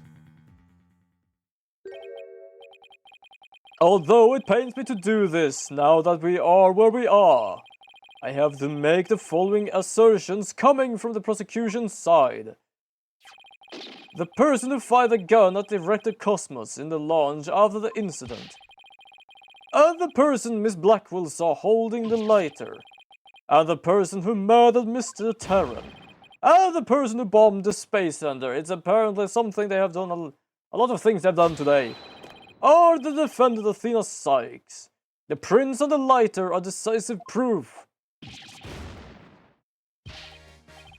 Now, do you see a man on the side of justice couldn't possibly be the culprit? Take his fingerprints and put them on the knife that killed Apollo's friend. Now his fingerprints are on it, and by his logic he's the only culprit. Yeah, exactly. And I think about sums up Miss Sykes' part in the whole affair. The evidence does seem to point to the defendant's guilt. Do you have anything to say, Prosecutor Blackwell? Evidence is everything in court. Therefore, Fulbright's claims stands firm. Yeah, by the way, the only thing they're saying now is we have the evidence of the lighter, which has her fingerprints. That's the only thing they're saying right now, nothing else. Calm down, Apollo. He's just saying that because he has to as a prosecutor. Mr. Lawyer, our job is to pursue criminals in the name of justice. We shouldn't cast suspicions on people based on something as dubious as a habit. In fact, you have a bad habit of showing up in court with a novel case of bedhead. Objection! Yes, Mr. Baldy, I have something to say. Dumbass Rock, yeah, fair enough. Say the man who wears sunglasses at night. If it's proof you want, it's proof you'll get. I prove that this lighter is not Miss Sykes, but yours. Sounds like you hit something, Apollo. Oh, also I just realized I didn't actually make his voice. It's just that, if the prints on the lighter are the basic of accusing Athena, I think we should consider putting credibility of the evidence itself. You mean you think the lighter might be forged evidence? That's right. It could be all part of Fulbright's bigger plot. Also, this is something I can't really check in these places, the whole, like, false evidence thing. Did not do anything out of the ordinary while it was off of my own. I can definitely think of a few things. It is indeed. I have a look at this. What's this? A lighter?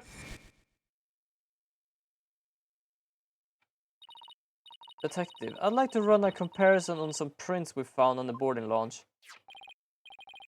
I just so happen to compile the print data of everyone related to this case. I can always make another copy for myself, so it's all yours. Consider it a gift.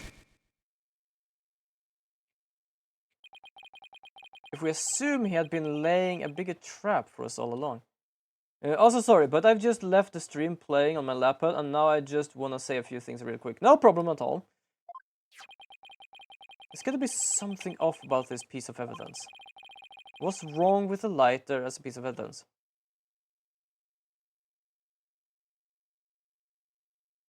How the prints are left on it? No, I guess I don't see anything strange about. Oh, okay, that's not the thing. It's the other one. Not whose prints, but how they're placed. Where the prints are on it. Yeah, I just my brain was basically just thinking of.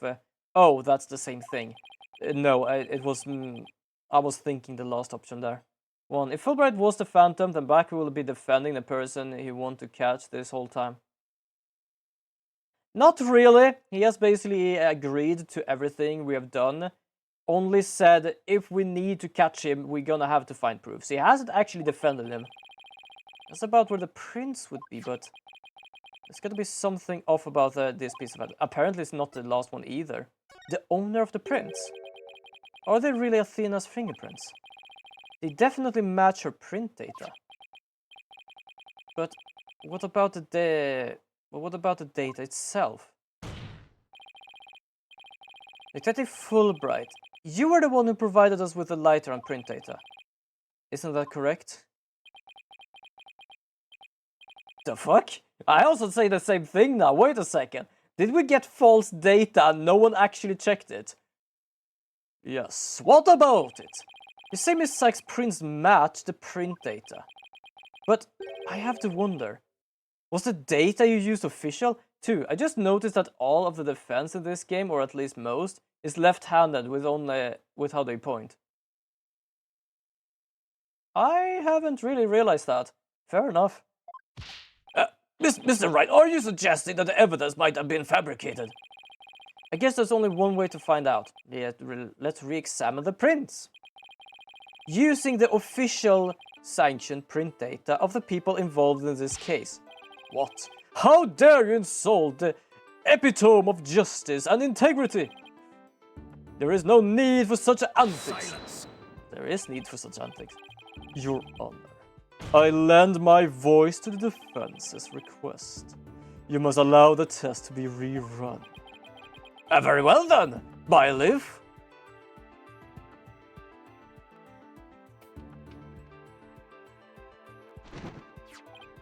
Yeah, it appears that official data is here. And the results? Oh, it's just the defense claims. This proves that the prints on the lighter do not belong to the defendant. Jesus, how did no one even check this? I completely forgot about this part.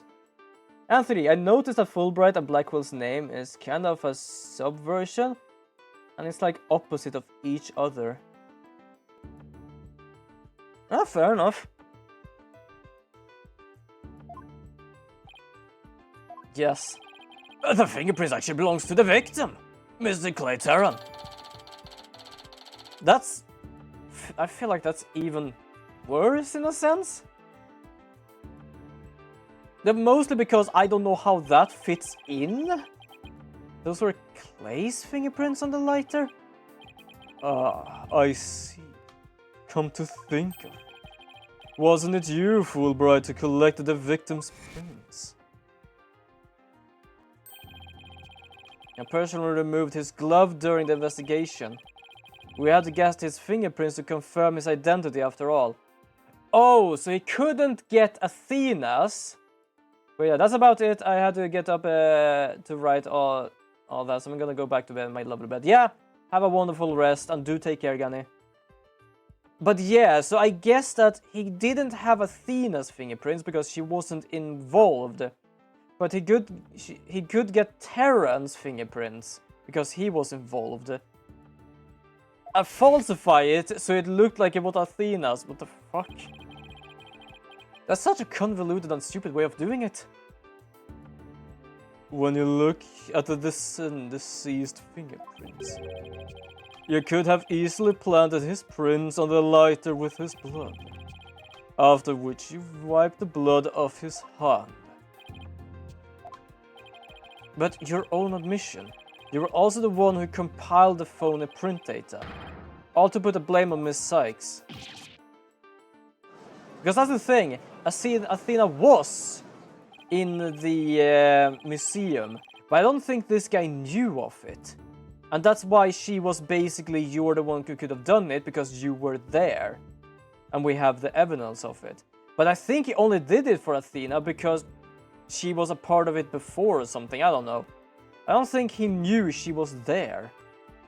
His employee must have been to distract us from the Phantom who was behind everything. You were out to create the impression that the Phantom wasn't the true culprit. So does this mean Detective Fulbright really is the Phantom? Remember the killer's escape route.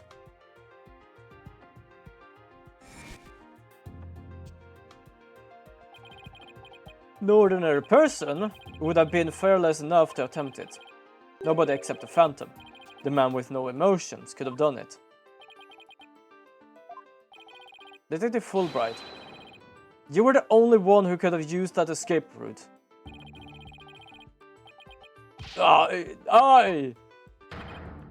Fulbright, are you really the Phantom? Answer me, or so help me, I will slash you to tiny slivers where you stand. All right, I'll talk. I confess. I am not the Phantom. Silence. The court should have Athena's fingerprints. So if they would never checked it, the prints match, they are beyond moronic. Literally dumber than a rock. Yeah, true. I can understand in the beginning of you're not a part of the case, but we found your fingerprints. But after, when we found your fingerprints, make sure to check it. Because she wasn't a part of the case before, but she is a part now. It's all over. Now be a man and admit it already. But I am not a spy. I am an undercover investigator. I have actually been after the Phantom myself. An undercover investigator? That sounds like wholesome to me. A person who hides his identity and secretly investigates in order to uncover information. And that's what you really are, Fulbright. No, not even then. As soon as she was suspect, the first thing they should have taken is her fingerprints. Yeah, exactly. When she became part of the case. Because before that, she wasn't a part of the case, and when she become a part of the case of, you are basically the one that is basically pointed as a suspect, that's when things starts. Yeah. I might have said it in a wrong way, that it sounded further on, that after everything, and everything was meant to believe it was falsified. I basically meant like when people started pointing fingers towards her instead. When she was actually the part of the case rather than just being the defendant. That's right. I was working to track down the Phantom, but sadly, even though I was supposed to catch the spy ended up catching me. He took my family hostage and forced me to cooperate with him. What? Objection! That's... You're telling us this now? But if what you say is true, then who was the mystery person Miss Blackwell and Mr. Starbucks saw? It was the Phantom, I tell you.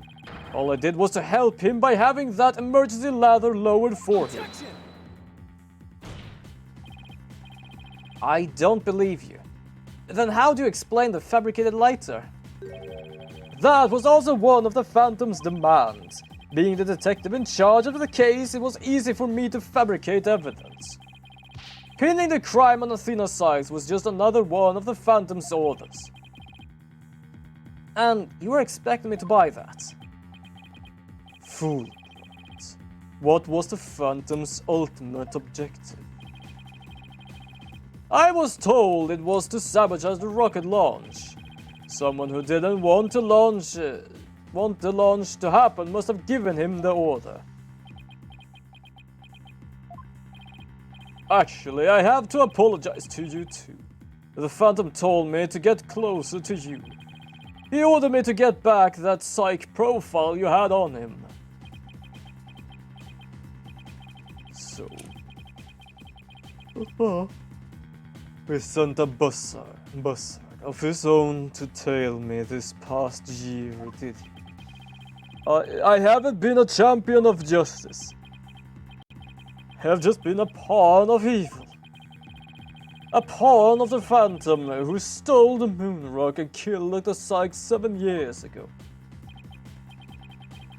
Enough. Right. Just tell us the Phantom's true identity. I don't know. He was very careful to hide it. He has top secret information for all kinds of corporations and countries. So there's a number of organizations that want him dead. I believe if people believed I was the Phantom, I could be killed on the spot. Why, I bet even now. There are assassins lurking nearby. This case is about the Phantom after all. With the ceiling blown off, I suppose you are vulnerable to a sniper's shot. In this courtroom. Just 2 seconds ago, Fulbright was threatening Athena like a criminal.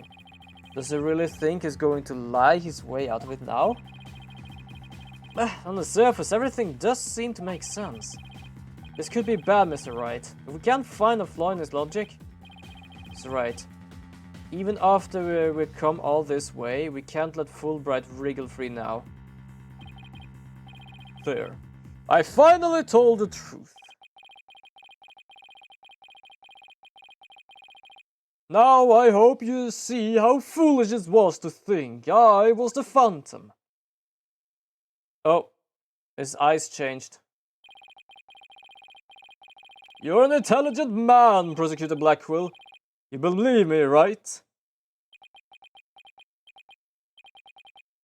I believe you. I don't think you're the Phantom. What? How can you say that, Prosecutor Blackwell? It's obviously he is the Phantom. Evidence is everything, right, Donald? And you must admit there is no clear evidence that Fulbright is the Phantom. One flaw I see is I don't know who it is, but I know how much info he has on corps and groups around the world. Fair enough, actually. But that might also be just him being dumbfounded of it's a spy, so he must know everything about everyone. Ugh. Yes, as I recall, the only solid proof we've seen up to this point is the fact that Detective Fulbright fabricated evidence. But...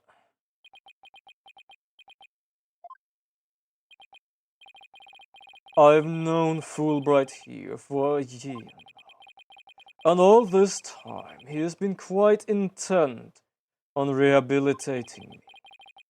I don't believe his effort were a lie. Prosecutor Blackwell, this fool truly thought he could reform a death row inmate like me. He went so out on his way in his effort for me. He actually became quite a nuisance, really. Prosecutor Blackwell, you believe me? Please tell me Prosecutor Blackwell hasn't really been taken in by this big phony. However, even if it was against your will, you still acted as the Phantom's accomplice. You will have to pay the price for that. Throw yourself at my mercy, and don't you ever betray me again. Have you got that? Yes, thank you. Oh... something. Such a bond of trust is rare, a beautiful thing. In that case, it looks like everything has been resolved. I can now hound down a not guilty verdict with confidence. That is true. It can actually make a non-guilty verdict, which is technically what we want, and we don't care about anything else. But we need to find the true culprit. It is all over. Everything had been cleared up, and Miss Sykes will go free as well. It's alright, we can't let the trial end here. If we do the Phantom, the man who killed Clay will get away. I know, but... what do I do? I don't have any proof that Detective Fulbright is the Phantom. Is this it? I still want to know how the fuck the Bully become a judge. Problem is in his youth. It's just that he's older now. Now, if you excuse me, my next investigation awaits. And with that, I am off. Someone's gonna do and hold it. Who's gonna do and hold it?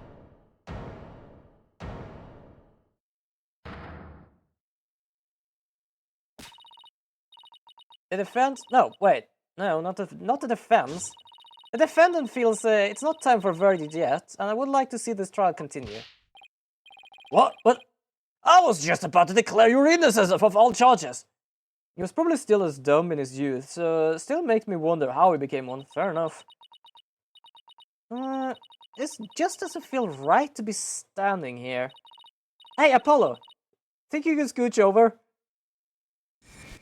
Oh, we are actually 3 here now. I love that she's basically still the defendant, but is about to get a not guilty verdict. But it doesn't feel right about talking about defense and stuff, not standing here. I have questions for you, Detective Fulbright. Are you relieved that you're no longer under suspicion of being the Phantom? Are you grateful to Prosecutor Blackwell for what you've done for you? Of course I am. I am truly grateful from the bottom of my heart. Athena, where are you going with these questions? I have yet to hear a single emotion behind any of Detective Fulbright's words, boss. The suspicion against him has been cleared up, but he's not feeling happy at all. I knew that was her plan. Yeah, exactly. She can't hear his emotions. We have never needed to before. We have never needed anyone to actually check on his emotions. She's the expert on feelings after all. Yeah, exactly. What does that mean? We may not have any evidence, but the heart doesn't lie. That's it. With your special ability, we just might be able to stop him. Your Honor, the detective has been deeply traumatized by our occasions. Yes, well, even before this, I thought he was a rather odd fella. If he doesn't get oh my god, I kind of love this because it's not like they're trying to like we're gonna have to check him. We're gonna have to like do a cross-examination. They're just bluffing that oh he's traumatized by basically being put as the defendant of being accused of being the Phantom. We're gonna have to have a session here right now. Prosecutor Blackwood, can you believe the nonsense the defense is spouting?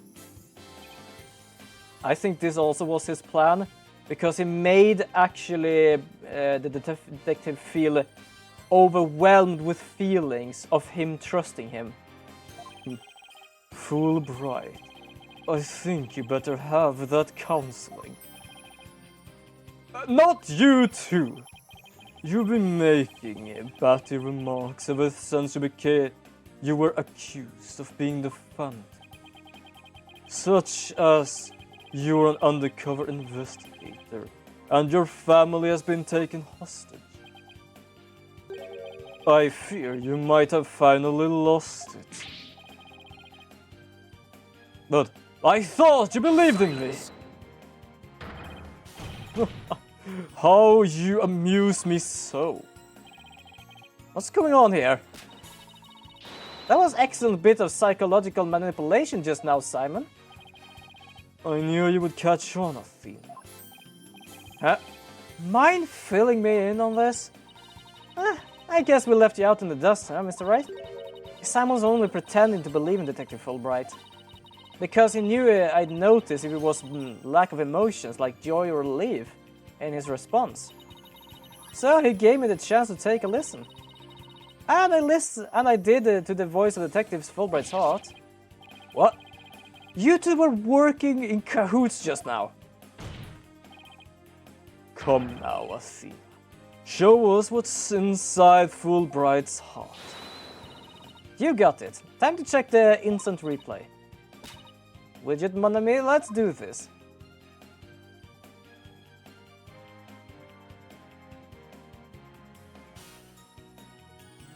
I feel like you should never actually trust Blackquill. Of anything, to be honest. Ever. Thank you for believing in Prosecutor Blackquill. I am an undercover investigator, but the Phantom was cursing me. And his heart full of... Oh! Fudge all, yeah, exactly. He stole the moon rock and killed Dr. Sykes 7 years ago.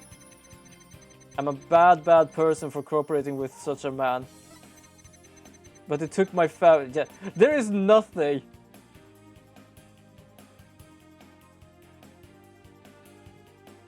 Apparently not. I don't know what's going on with Twitch right now. Even with all his over-the-top expressions and gestures, he's registering no emotion at all. It's just like I thought. And right in the line with the Phantom Psych profile. Oh. Detective Fulbright, this lack of emotions... I wouldn't want him to actually check his watch like that. I'm about to basically just cover because I believe it's a gun. Detective Fulbright, this lack of emotions proves you're the Phantom. Hey, what's going on? Whoa. Wait, hold it. What do you think you're doing, Detective? Me! I am not doing anything. He's trying to hack into the modern mood matrix program. I can't do anything with it like this. Let the bird eat him alive. Fancy device you have there. But I'll tolerate no cheating, thank you. Sorry about that. As an undercover agent, I tend to use my secret arsenal without even thinking. More like as a spy.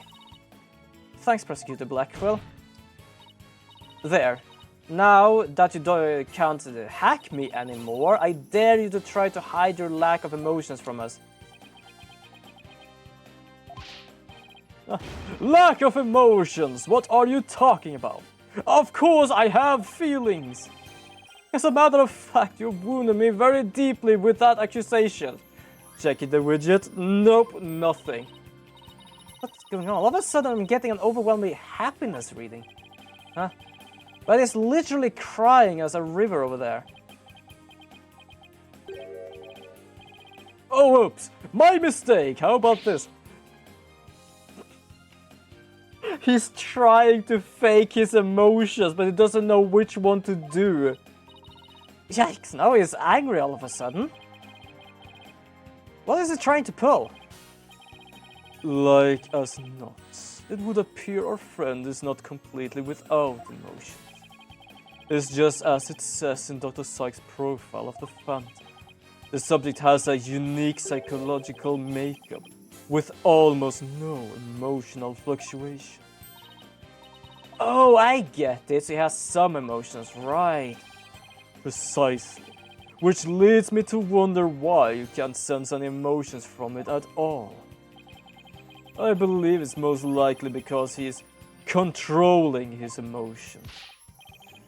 Very good, Prosecutor Blackwell, you are correct. It's the result of my daily training. A very important skill for us undercover investigator, you know. More like for us spies. Seriously. But I wonder why he suddenly showed several strong emotions. Wait a minute, I think I know. I sense there is a feeling you're trying to hide with your exaggerated emotions, Detective. A feeling I am trying to hide, that's a good one. You're the one who have been saying I'm the Phantom because I don't have any emotions. I was just trying to show you the range of deep emotions I truly possess. Oh, then you have no objections to me analyzing you, right? No, analyze away. But I will state it again, I am not the Phantom. And be forewarned that your analysis will have no effect. Because you're about to see what an undercover agent really can do. Okay, show us it then. I think the problem is it's gonna be the wrong emotions. Whoa! Holy shit, what's going on here? Me the Phantom, no way. I'm so sad.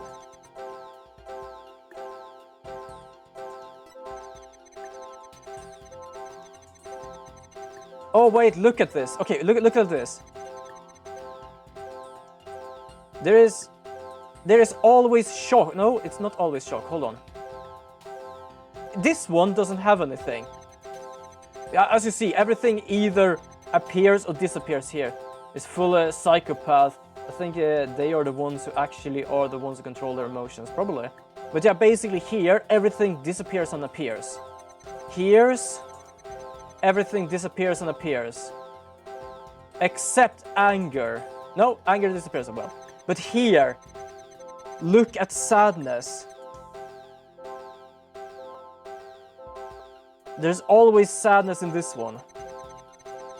Here, chaos. Okay, yeah, I found it. I found you now, you bastard. That's the only constant emotion. I found it. I found emotions you're truly feeling. What? Hidden in the middle of a chaotic storm, I saw the emotion that never disappeared. When you talked about the moon rock, you felt fear that wouldn't fade. Fear, huh? The problem is I say sadness because that's the one it looks like, but it could also be fear. A fear that a man with hardly any emotions feel. And it was a response to that moon rock. I kind of feel I want to finish this today, but I'm pretty sure it's gonna be like 2 extra hours or something. You failed to steal it. You tried, but failed to steal the moon rock. That stain on your career as a spy has left you feel afraid. But the moon rock did indeed disappear from the laboratory. And I always think a person who feels so little would feel fear over a thing like that.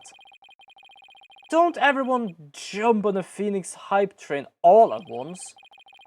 You know the topic of that spy might fear the most come up in our discussion earlier? It is Fulbright. I presume you feel fear concerning the moon rock because... Oh! You failed to see it. You lost it. You lost the precious moon rock you went to much trouble to get, didn't you? I would say failed to steal it and lost it is kind of the same thing. Not in a precise way, because failed to steal it could be that you couldn't steal it at all. But for me, failed to steal it could also be you got it but lost it, which means you managed to not steal it in the way you were supposed to. So yeah, that's why I basically choose the wrong one first. And also, yeah, I didn't think of lost it as well. Not quite. He did steal it, but losing it afterwards is another thing. Ah, fair enough. I don't know why. My brain just went with, oh, he failed to steal it because he didn't manage to retrieve it. But yeah, absolutely understandable. It is two different things. Now that frustrations had turned into fear in your heart. Oh, it's so frustrating. I can't stand it. I was laughing. I'm not sure a man who could make that 20-foot leap could feel fear about that. I guess you're right. On top of that, apparently not either. Your identity will be revealed. Huh? Well, to be honest, I would also be kind of scary of a spy. Of course. That's it. Enough, Fulbright. Just tell us the Phantom's true identity. I don't know. He was very careful to hide it. He has top-secret information for all kinds of corporations and countries. There's a number of organizations that want him dead. If people believed I was the Phantom, I could be killed on the spot. Why, I bet even now. Yeah, fair enough. So that's why he's afraid, because there are probably people that is basically spy against spy. Detective Fulbright, I think I know why you would feel afraid. You're afraid that the moon rock will somehow reveal your identity. If this identity is revealed, he could be killed immediately. That's certainly enough to make even the Phantom feel afraid. Me? Afraid? I don't know what you're talking about. So there's really is something about the moon rock that would reveal his identity. Apparently so. Wait a minute.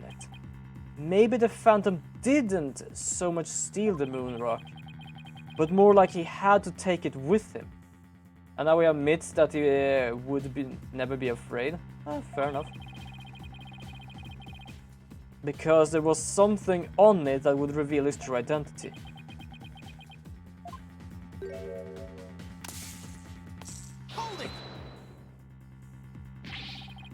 Where do you think you're going? Even I'm asking the same thing. What the fuck? Me? I am not going at... Every fucking person just saw that. Is it just me or is he going to use that weird watch thing try to get away? How many more of those does he have? And where can I get one of those? Yes, I agree. Detective Fulbright, you will answer honestly to the court right now.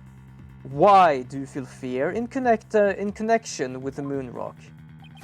In justice we trust, not emotions, Mr. Lawyer. Evidence is everything. I'm the Phantom because I'm afraid. Don't make... What did you just do?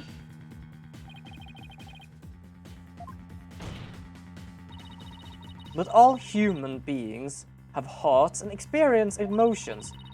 Can someone strip him of everything he has on him? Leave him with a leaf to cover his private. Yes, exactly. I can agree there. At least take his clock and sunglasses. Probably everything else. It's the best way to find the truth. Good. What is that? It is all just a waste of time. All your efforts and analysis serves no purpose. And now, in this dark age of the law, nobody will believe your claim that it's effective. In an era when the evidence is fabricated, do you truly feel expected to be accepted as truly accept feelings to be accepted as proof? And where exactly is your proof that I fear the moon rock anyway? Well, I admit I don't have any conventional proof. Expect. Yeah, I might have said that wrong. Oh, really? Then why don't you listen carefully with those special ears of yours? Listen to the voice of the hearts of the people in the gallery.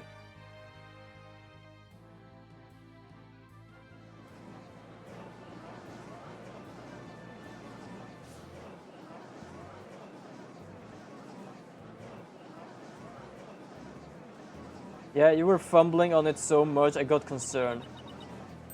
Yeah, I do that sometimes, especially after a stream, basically. All I hear is distrust.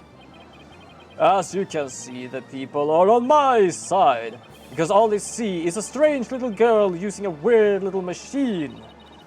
It's not like I'm use analytical psychology to falsely accuse people. Uh-oh, he's got Athena's doubting herself. Miss Sykes' analytical psychology has breathed a new life into the courtroom. It has freed the hearts of many witnesses and has been key in getting to the truth. What nonsense, Your Honor. The defense claims is a false one. I don't feel any kind of fear when it comes to the moon rock. I see. Very well, I will give the opinion of this court. In a trial, I don't feel that a person's emotions are quite as compelling as the actual evidence is. But, Your Honor... Oh, he's laughing madman, like a madman. There you see. Nobody believes you and your trumped-up charges. Trumped-up charge. However, I do believe Miss Sykes' analysis has contributed to making the truth clear. I have seen her do this firsthand several times already. Surely you jest. So, does this mean you will accept my findings in this trial, Your Honor? Yes, I believe your... Oh, I did the wrong voice here now. Yes, I believe your claims, Miss Sykes. I think there is a merit in examining why the witness fear regarding the moon rock. I can absolutely understand this part. He can accept that, yes, you can realize that this guy fears something. We cannot take it as evidence, but we can continue checking it out. That's understandable. The court's opinion on this matter. That's the court's opinion on this matter. Then that's a win for me. No, a win for analytical psychology. Now, Mr. Phantom, you will tell this court the reason for your fear. Analytical psychology. My fears. Fine. Eh, what? Emotions or lack thereof, a major evidence when it comes to psychopaths and sociopaths. Yeah, fair enough. But I can understand that you cannot just say, yes, we trust this girl's emotions, you're going to jail, especially when all the people are here. Because they don't really trust that that's the truth. So that's basically it. He's saying we can continue checking on it, but we're not gonna just say, hello, this is it. I felt fear when I thought about the moon rock because it reminded me of the Phantom. Yes, I am very afraid of him because he took my family hostage. What reason would the Phantom have to be afraid of the moon rock? None at all. The very fact that I'm afraid of the moon rock means I am not him. In fact, I'm on the side of justice. Jesus, there's so much bullshit in this one. And there you have it. Now do you see why I'm afraid of the moon rock? Sure, you're sounding convincing enough. But as any two-bit con artist, it's all meaningless in the absence of evidence.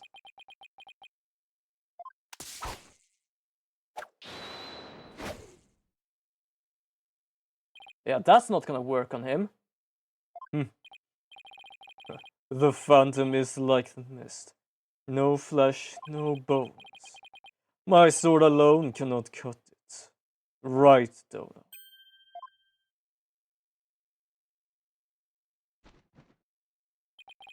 With your deductive reasoning and the body of evidence before us, let us send this miserable phantom fellow to the other world together. You and I, Prosecutor Blackwell, we have a duty to bring the phantom down and restore the people's faith in the courts. Indeed. By covering for Athena, I allowed the phantom to escape. And as a prosecutor, I gave birth to the people's mistrust with my murder conviction. I kind of like this, that they are now together, because both of them were the reason of why people stopped trusting it. I bear part of the responsibility as well for being suspected of forging evidence and losing my attorney's badge as a result. Which was basically the reasoning of the first game of this trilogy. The two of us and the Phantom were there at the beginning of the Dark Age of the Law. But then it is also our burden to cut away the foul spectre we created, is it not? Until all that remains is the righteousness of the court and the fate of the people. Trust, understanding, fragile ideas of the masses who are controlled by emotions. Humans can truly trust each other, which is exactly why the illusion of trust is enticing. Objection! And she never said that. She used psychology to show his lack of emotions and made him admit things himself. Yeah, true, exactly. Once two people overcome their misgivings, that's where real trust is to be found. You're free to believe what you want, but trust like that is stronger than you and your lies, always. Okay, time for the cross-examination here. I felt fear when I thought about the Phantom. Yes, I'm very afraid of him because he took my family hostage. What reason would the Phantom have to be afraid of the moon rock? None at all. I think this is the most important things. Not him being afraid of it because it reminds it of him. You can't think of a single reason the Phantom might be afraid of the moon rock. I thought the Phantom wasn't even supposed to have any feelings. How can someone like me, with my wealth of emotions, be expected to understand the guy? The Phantom, a person with few emotions, would only be afraid of something really big. Like his cover getting blown big. I'm willing to bet that the moon rock has something to do with his identity, but what? Maybe the Phantom's fingerprints are on the rock. But fingerprints can be wiped off. Then maybe he wanted the rock so bad he literally drooled on it and left his DNA? We're dealing with a spy here, Athena, not a slob. True. But maybe the DNA part isn't too far off. Huh? Something unexpected happened to him during the incident 7 years ago.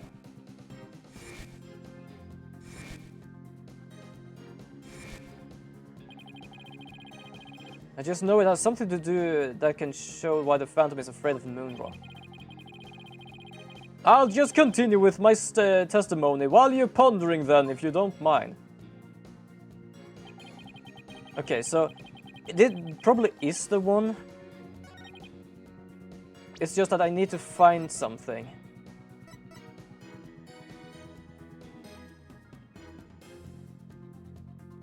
Hold on, I'm gonna do a save just in case, because my brain is a bit sluggish, so I think I might be wrong.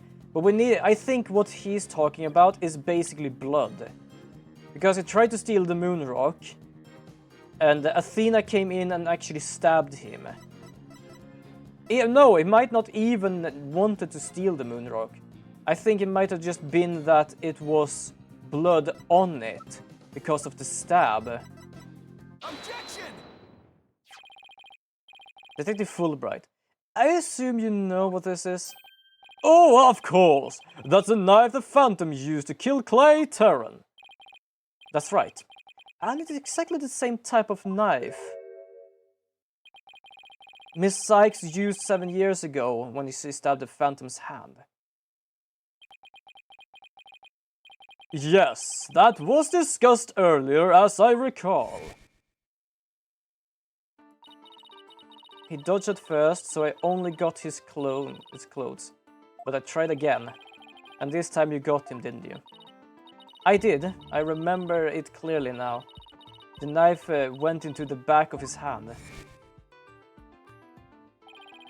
Miss Sykes then stated that she remembered the culprit bleeding. It's my theory that the culprit's blood got on the moon rock. And he was afraid that if the blood was analyzed, his true identity would be revealed. That explains why the Phantom had to remove the moon rock from the crime scene.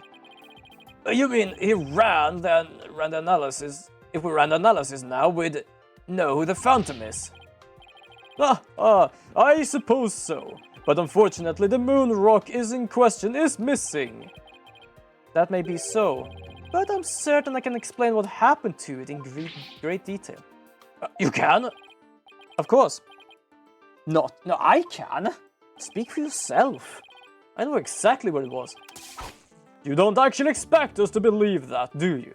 Because you don't fool me. What this courts need is a bully-free zone. Yeah, probably. The infamous sword of the Beguiling bluff. Its edge is without compare. Come now, ready it with me, and show us just how fine it cuts. Your Honor, this is an outrage. Oh, I mean, this is an outrage. Now we show the emotions of it. Go on, right, Donna. Let's start with something that has been bothering me for a while. Now that the culprit supposedly removed the moon rock from the lab, but in this video with him, it's nowhere to be seen. Oh, you're right. But there is something to consider. What if the Phantom hid the moon rock somewhere at the scene of the crime? Good thinking, boss. The security was super tight at the Space Center back then. All that in spite of the Space Center having very strict security in those days, all personal effects were examined thoroughly, coming or going. You couldn't even smuggle a withered old leaf through those checkpoints. Does this mean that the moon rock is still somewhere in the Space Center?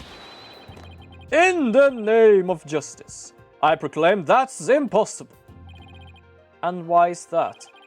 The Space Center was researched from top to bottom, and especially the lab. But the moon rock was never found. I could forget about that.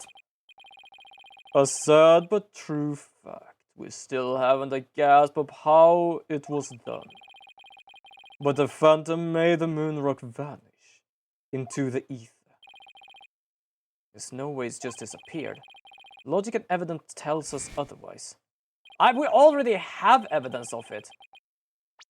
Hold on, I'm gonna show you. Here, there it is. It's in there. Yet a thorough police research didn't turn up anything. And it never turned up in 7 years after that either. The Phantom made the rock disappear without physically removing it itself. But how? There must be a way. Wait, are we gonna do the brain fart thing? I think we're gonna do the brain fart thing. How did the moon rock vanish from the robotics lab? So, can you not show what happened to the moon rock, Mr. Wright? Yes, I can, Your Honor.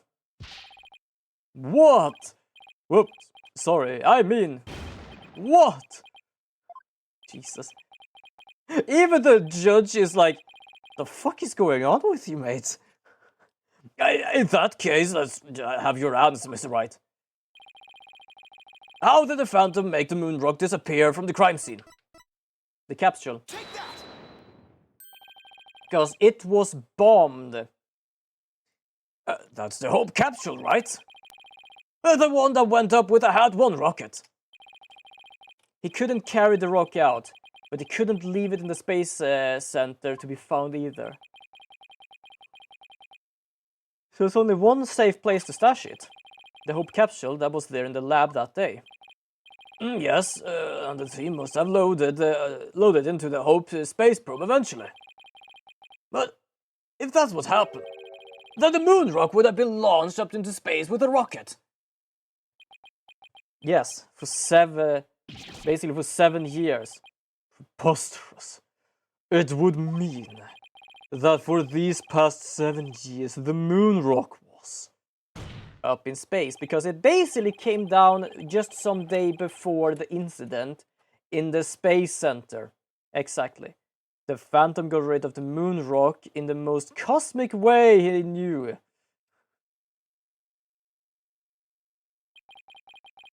It was out there in the depths of space, on board the Hope space probe. What? And that would make sense why he came back 7 years later. Yeah, the order, everyone, order! I understand. The Phantom's original scheme was to sabotage the Hat 1 anyway. The villain. He used his primary objective to conveniently kill 2 birds with 1 stone.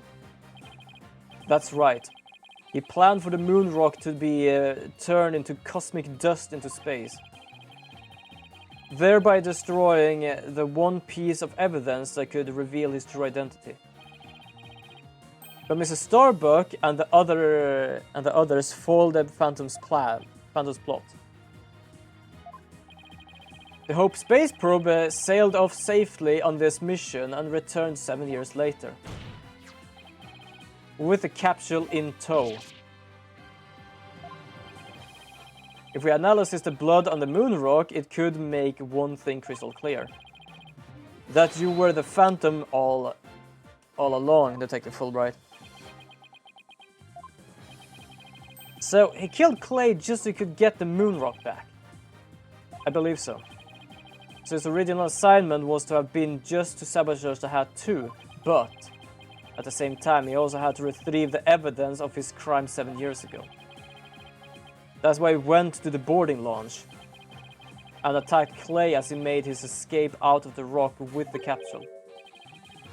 But in the end, all he could do just to escape himself, so he didn't get the capsule. Clay must have done everything he could to stop Fulbright. He probably hung on to that capsule for all it was worth until his very last breath. I don't know what sort of emotions right. Oh, it's so funny, you make me laugh, you really do.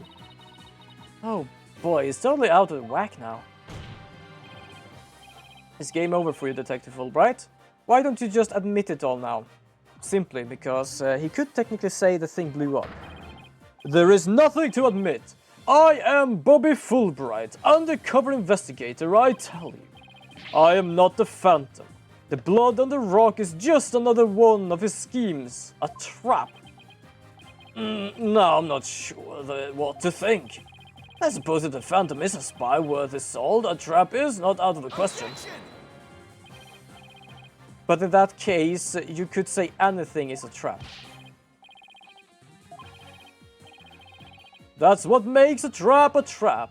I have been framed into taking the blame for the Phantom. Your Honor, I believe further investigation is in order. Silence. Further investigation? More like plotting your escape. But no more. I will bring you to justice myself if I must. Here and now. I guess it is time to show you just what I'm really capable of. Die, Simon Blackwell. Hey, you guys aren't really... Who's gonna hold it and for what reason? Hi. Oh, right, you had some research. Can you give that to us? It looks like I made it just in time. Edgeworth, nice to see you. I got good news for you, Mr. Wright. I have uncovered some very crucial facts. Did you find something out about the Phantom's true identity? You might say that. I started by looking into the first people on the scene 7 years ago. All three, an employee and 2 officers, were assigned in the robot recognition system. Registered in the robot recognition system. But none of them looked at least bit like Detective Fulbright. That's not good. But there is more. I have yet to share my most important finding. Mr. Wright, Prosecutor Blackwell, you best brace yourself. Uh-oh. The man you see there before you, Bobby Fulbright, is already long dead. Jesus! Huh? What's that supposed to mean? An unidentified body that was found a year ago has now been proven to possess Bobby Fulbright's fingerprints. Then does this mean? Yes, that man there is an imposter pretending to be Bobby Fulbright. An imposter? Then this man, who in the world is he? Jesus. No, he's not Jesus. Basically just Jesus. He took down someone to basically take their identity. Enough of your trickery. If you will not reveal yourself to us, then I shall do it for you.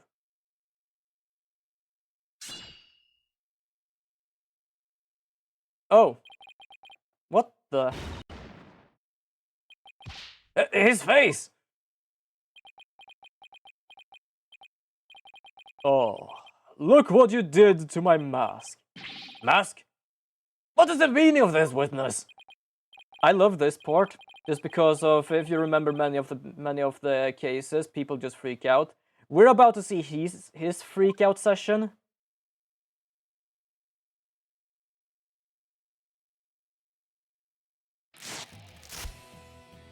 Soon enough, though.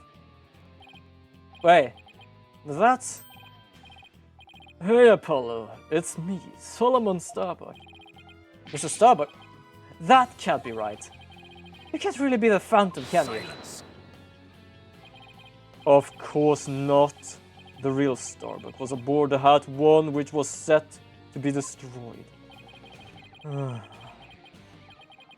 Yeah, this is just another mask. I mean, didn't I tell you? I am an undercover investigator. I change identities at will, and I can be anyone I want. Jesus. Not so fast, I had a Phantom psych profile right here. If you compile the psych profile on you and compare the results, it will prove that you are the Phantom.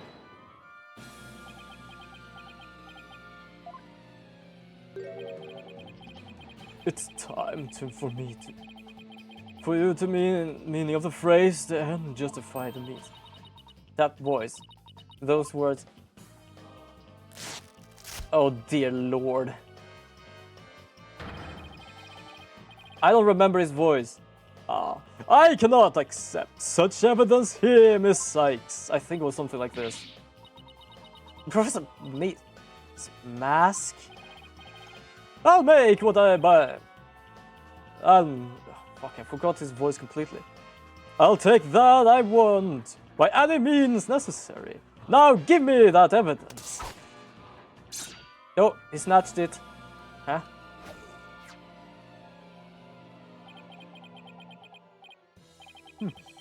Time to take... I'm not gonna make his voice. I completely forgot his voice. Now do you see how powerful the end, the justify the means can be? How pathetic. You can't even speak without wearing another man's face. But that's the life of an undercover agent for you. My real face has no meaning or value to me at all. This is chaotic as hell. Or perhaps it's really the cause that... You don't even know who you are anymore. What must you see when you look in a mirror, Mr. Phantom? Not an awful lot, I'd wager. Well, aren't you just a master of psychology, Blackquill? That's right, I don't know who I am. I'm always living as someone else's for my own assignments. I don't remember what my face looks like, or even what my personality was like. My face, memories, personality, beliefs, emotions, and soul, left them all behind. I have no self. I am no one.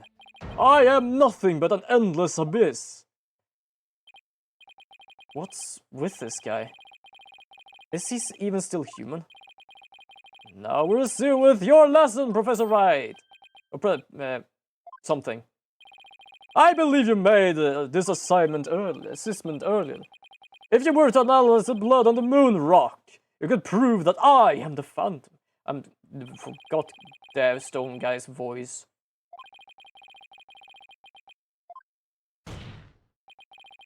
And you claim Phantom Trap won't work anymore.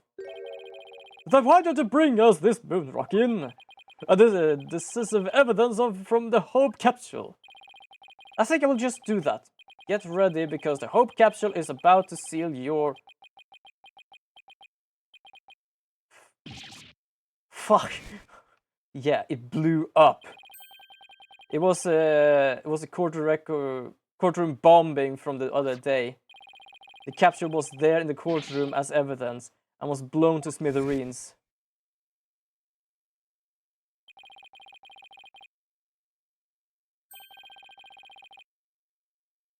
It looks like you have finally gotten full marks for the defense effort. But what a shame. Hope was lost in courtroom explosion.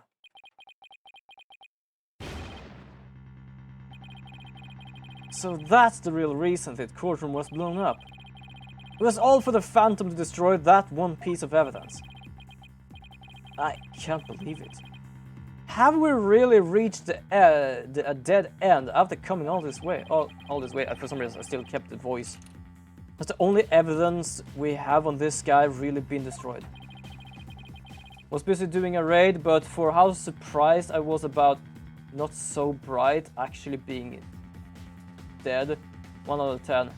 Yeah, fair enough. At the same time, it probably is much harder to falsify a non-existence personality rather than falsify an already existent one. How dare you compare me to the Phantom? As I've said all along, I am just a nameless undercover agent. Objection! And the defense will continue to assert that you are the Phantom. Furthermore, we have proof. Or at least a prayer. I'm afraid that won't do, Mr. Wright. At least put some weight behind your swing, right over. I know, I'm trying. Everyone here is like, we still believe this guy. I was expecting the cliche trope of I no longer know who I am.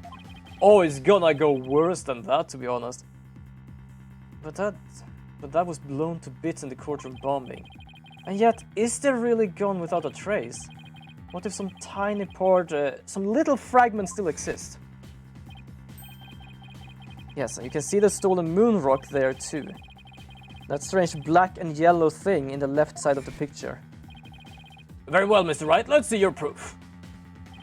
What evidence will finally prove the Phantom's identity? Bam! Isn't that the bomb that blew up the courtroom and the moon rock along with it? Are you saying this will reveal the Phantom's identity? Yes, Your Honor. Yeah, the moon rock. I've already had this in my hand for a long time here. Bam! Please take a look at this newspaper article. This article is... Oh, this article about the Hat 1. Now, please note the strange black and yellow rock on the left there. That's the moon rock. And when we look at this photo of the Bob fragments, see how there's a rock-like object with the same coloration. Oh my, yes, I see it. It would seem that the moon rock was much more durable than the Phantom thought. If we take a look at the fragment that the police found, we'll likely find one with blood. And DNA testing on that blood will prove that the witness is indeed the Phantom. Unbelievable. But that's impossible. Surprised to be sure, that's one bloody tough rock. Let us have the fragments tested straight away. Oh, and you'll be having a DNA test too, full price. Byleaf, contact the police department immediately and order the testing.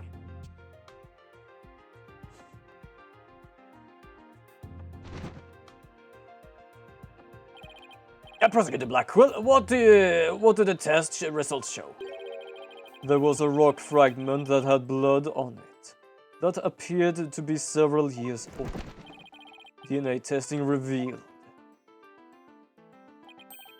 Well, I'm sure you know full well what it revealed. They confirmed it was the witness' blood, didn't they? There's no using in trying to talk your way out of it anymore. Admit it, you are the Phantom. Even I got fucking confused about that. I was like, who in our own team here object? Mr. Wright, did you just raise an objection to yourself? No, I didn't say a word. That was my objection, Apollo. Huh?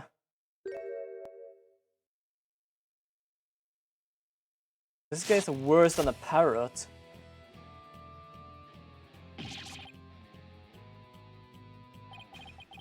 It was pretty good objection too, don't you think? I'm even trying to change my voice here for each person it becomes. Do you know how annoying that is? Now he's me. Well, at least the third person voice. I could technically do my normal voice. I'm gonna actually do that to make it simpler for me. Did you have an objection or not, Mr. Wright? No, not really, Your Honor. No, not you, Mr. Wright. I meant the witness, Mr. Wright. That guy. Could this trial get any more insane? Mr. Wright, this fragment of rock in the photography, and just those just like it. How can you be sure they're a piece of the same moon rock that was in the robotics lab? I don't know, mostly because it's a game. It's gamer logic right now. Everything is just supposed to be funny and absolutely annoying. Care to explain what you mean? Well, there may have been a rock or two in the courtroom that had my blood on it. But how do you know they're not just rocks? You can't prove they're moon rocks, right? Don't be absurd. Just compare the fragment with a rock in the newspaper article. Anybody can see they're the same. They have the exact same coloration. But maybe some other rocks with the same coloration happen to be in the courtroom. It's highly unlikely that a rock with such a unique appearance just happened to be here. But you can't deny it's a possibility. But your blood was found on one of the fragments. Apollo, there's nothing suspicious about my blood being on a piece of rock. And why not? I know it sounds like an excuse, but several years ago I tripped and fell on this very courtroom. It was hurt pretty bad. Maybe that's how my blood found its way onto a piece of rubble. Even he must realize how ridiculous that sounds. And yet, I suppose it's not completely out of the question. I see you starting to sweat, Mr. Wright. I thought that was the worst of times when lawyers have to force their biggest smiles. You're the last person I want to hear that from. Well, then why don't we get those fragments analyzed? We could ask an expert to verify if they're from the moon rock in the robotics lab or not. I'm sorry, but I'm afraid that just isn't going to be possible. And why not? In order to prove that the fragments are from what you say they are from, you need a sample of the moon rock from 7 years ago to compare with. But that moon rock doesn't exist anymore, and there is no sample data left either. So you see, short of going back in time, there is no way to prove that any of the fragments are from that moon rock.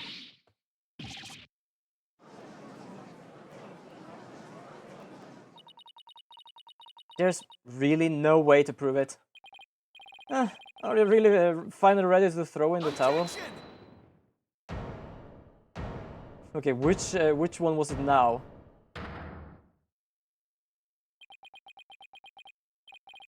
So the moon rock doesn't exist anymore, huh? That's right. It was such a valuable rock too. A shame, really. But it's just lost to us forever. It's wrong. It's not completely lost. Honestly, can some assassin please step forward so they will be scared shitless and admit it's all just to get protected? Yeah, kinda. There is another piece of it right here by our side. A shining fragment of hope that can turn everything around. The final piece of evidence to put this phantom away for good. The defense has a piece of evidence that completely contradicts your claim. You have what now? A final fragment of hope that was passed down with great love and care. We do. We do. Even if the person holding it hasn't realized it yet. This is true, Mr. Wright. Earrings? Yep, earrings. Because it was given to her from her mother by a special moon rock metal or material. Pay no attention to him, Your Honor. He's just bluffing as usual. I wonder if you'll be able to force your biggest smile when you see what I got. Try me.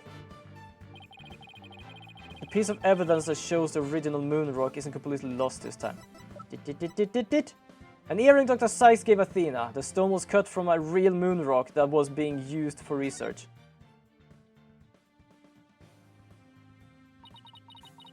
But just about the only thing my mother left me with are widget. And this earring. Maybe she did love me in her own way.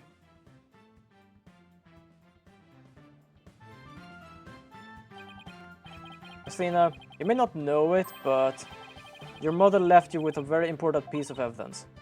She did? You're bluffing. You don't have anything of the kind.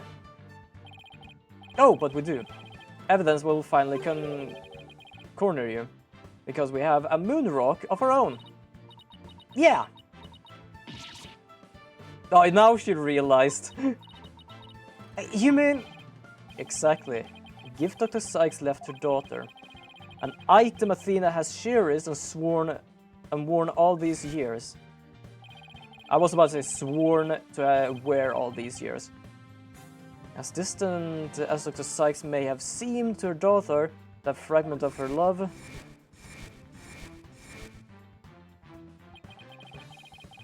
will shake off the darkness of the past and give us all hope for the future.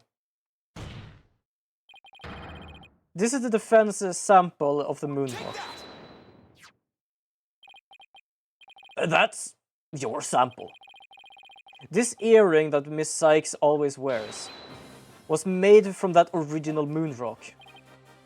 What? All this time? Yeah, it was always right here. I want to see him freak out because I don't know why, I just love it. No, this can't be. If the composition of the bomb fragments and the earring are found to be a match, then it will prove beyond a shadow of doubt the origin of the fragment in this photo, and since the test results show that the blood on the fragment was yours, this means that the identity you tried too hard to hide will finally be revealed. The identity I tried to hide. I don't have an identity to hide. I may not have Athena's ear, but now even I can hear the fear in your voice. Fear. I don't feel fear. I feel all of my emotions behind, left all my emotions behind years ago. Every human being feels fear. You simply can't face the emotions inside of you. You can't face them because you have nothing, no love, no trust. And I suppose you do. I didn't have anybody to support me at first either. I couldn't face the fears inside of me. Couldn't get over the trauma of my past years. Like I said, I don't feel fear.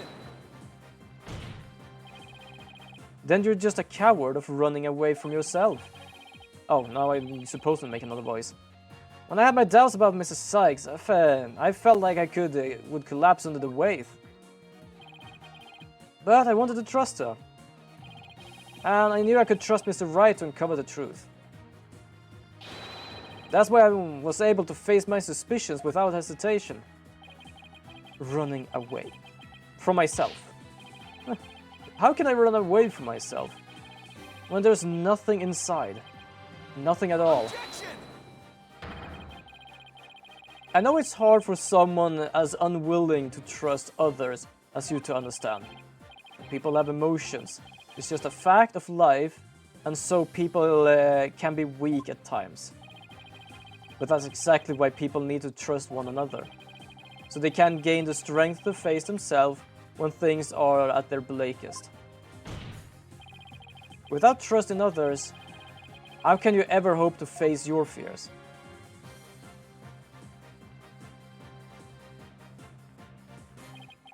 The fear inside of me.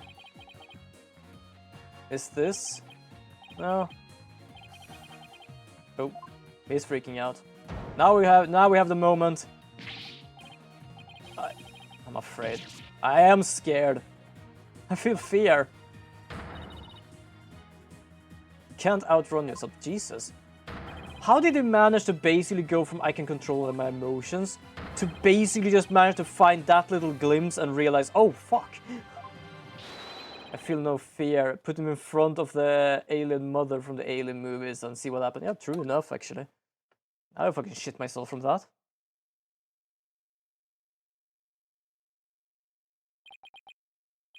My own true face. No, please don't. I know you're here. See? I haven't revealed anything yet, honestly.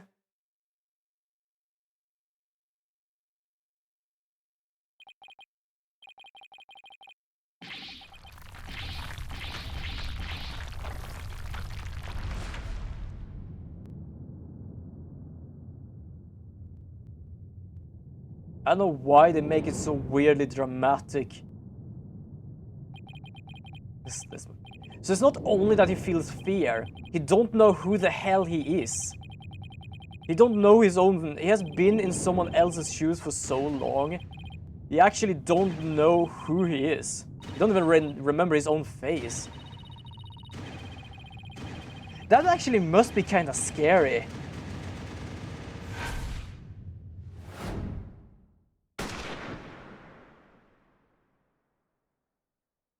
Complete an absolute mental meltdown.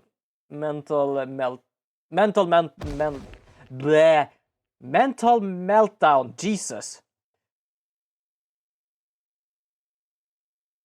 Unfortunately, even we does not get to actually see his true face, which is kind of sad. There you go, yeah, exactly. I don't know why, but the whole mental meltdown was basically like, they were so similar, it just became mental. Ugh. A sniper attack in this very courtroom. It chills me to the bones. But the police are doing everything they can to track down the sniper as we speak. I love that everyone is just so chill about this. Prosecutor Blackwell, how is the detective Fulbright?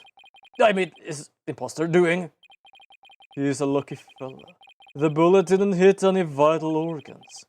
He appeared to be in no danger of dying. Well, that was fortunate for all of us. The analysis of the final piece of evidence Wright Donor submitted is in. The composition of Miss Sykes' earring and the fragments with the blood on it match. We can now be certain that it's a fragment of the moon rock in question. I was about to say Baldy is giving zero fucks about it. Yeah, no one gives a shit about it.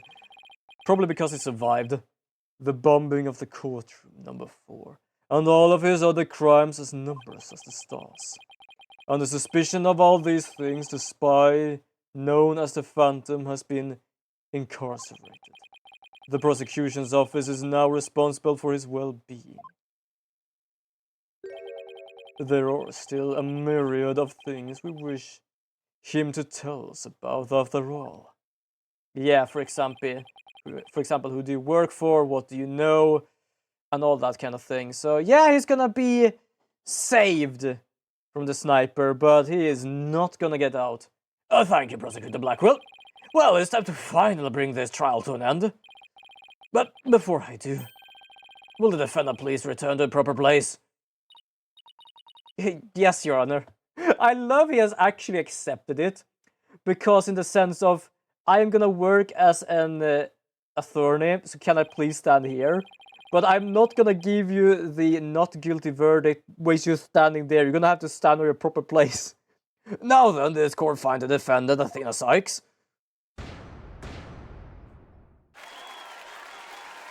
This has been a hell of a hullabaloo. So this was basically the main story as well. We have still one trial, but that's an extra trial. We are gonna play it. I am not gonna skip it. But I just want to say, this is now every main trial is now done.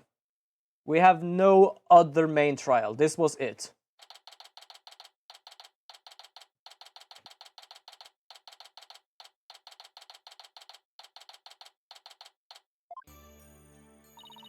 Congratulations, Mr. Nick. Thank you, Pearls, and thank you for being there for Athena. It's the least I could do. But Athena was great, wasn't she? She was so strong and throughout the whole trial. Daddy, I'm glad to see you. Trucy, are you alright? Are you hurt? I'm fine, Daddy. I was doing magic trick for the other hostages to keep us keep the spirit up. Apparently she doesn't give a fuck about being a hostage either. Ah, that's our Trucy for you. I'm really glad to see you safe. Right. I fear I owe you another death apology. Edgeworth? We would have never have caught him if it weren't for all. Ah, come on, Edgeworth. What are you talking about? You're the one who have been tracking the Phantom all this time. Plus, you were the one who gave Blackwell permission to serve as a prosecutor, right? Yes, well... We know the Phantom was somewhere nearby. The police and I would try to find him, but we never managed to do so until this trial. Well, we never would have won this trial without you. It was your help as chief prosecutor that was the key to this successful conclusion. Besides, it was you that saw to it... Okay, wait, hold on. It was you that saw to it I got my attorney's bag back, wasn't it? Oh, so you figured it out, did you? Yeah, getting my license back went just a little too smoothly, you know. It should have been much harder after that evidence forging scandal. Well, I owe you a few favors. Hey, Edgeworth, think we can finally bring the dark age of the law to an end? Even the darkest night turns to dawn eventually. Our sun will rise again. Besides, now the prosecutor Blackwell has been cleared of all charges. A great deal of the mistrust towards the court system should be swept away. You know, you could have said that with as big a smile, Edgeworth. It won't kill you. Instead, the frown that brow of yours just keep getting deeper and deeper. I should smile more, huh? I'll think about it. Ah, the complicated love-hate relationship between lifelong rivals. Oh, hold on, who's this? Oh, there we go. I'm forever in your debt. You went all for that trouble, even taking the bar exam while you were overseas. Well, I knew that if I didn't get your sentence overturned fast, you would be executed. So I studied and studied. I was frantic. I'm so glad I made it in time.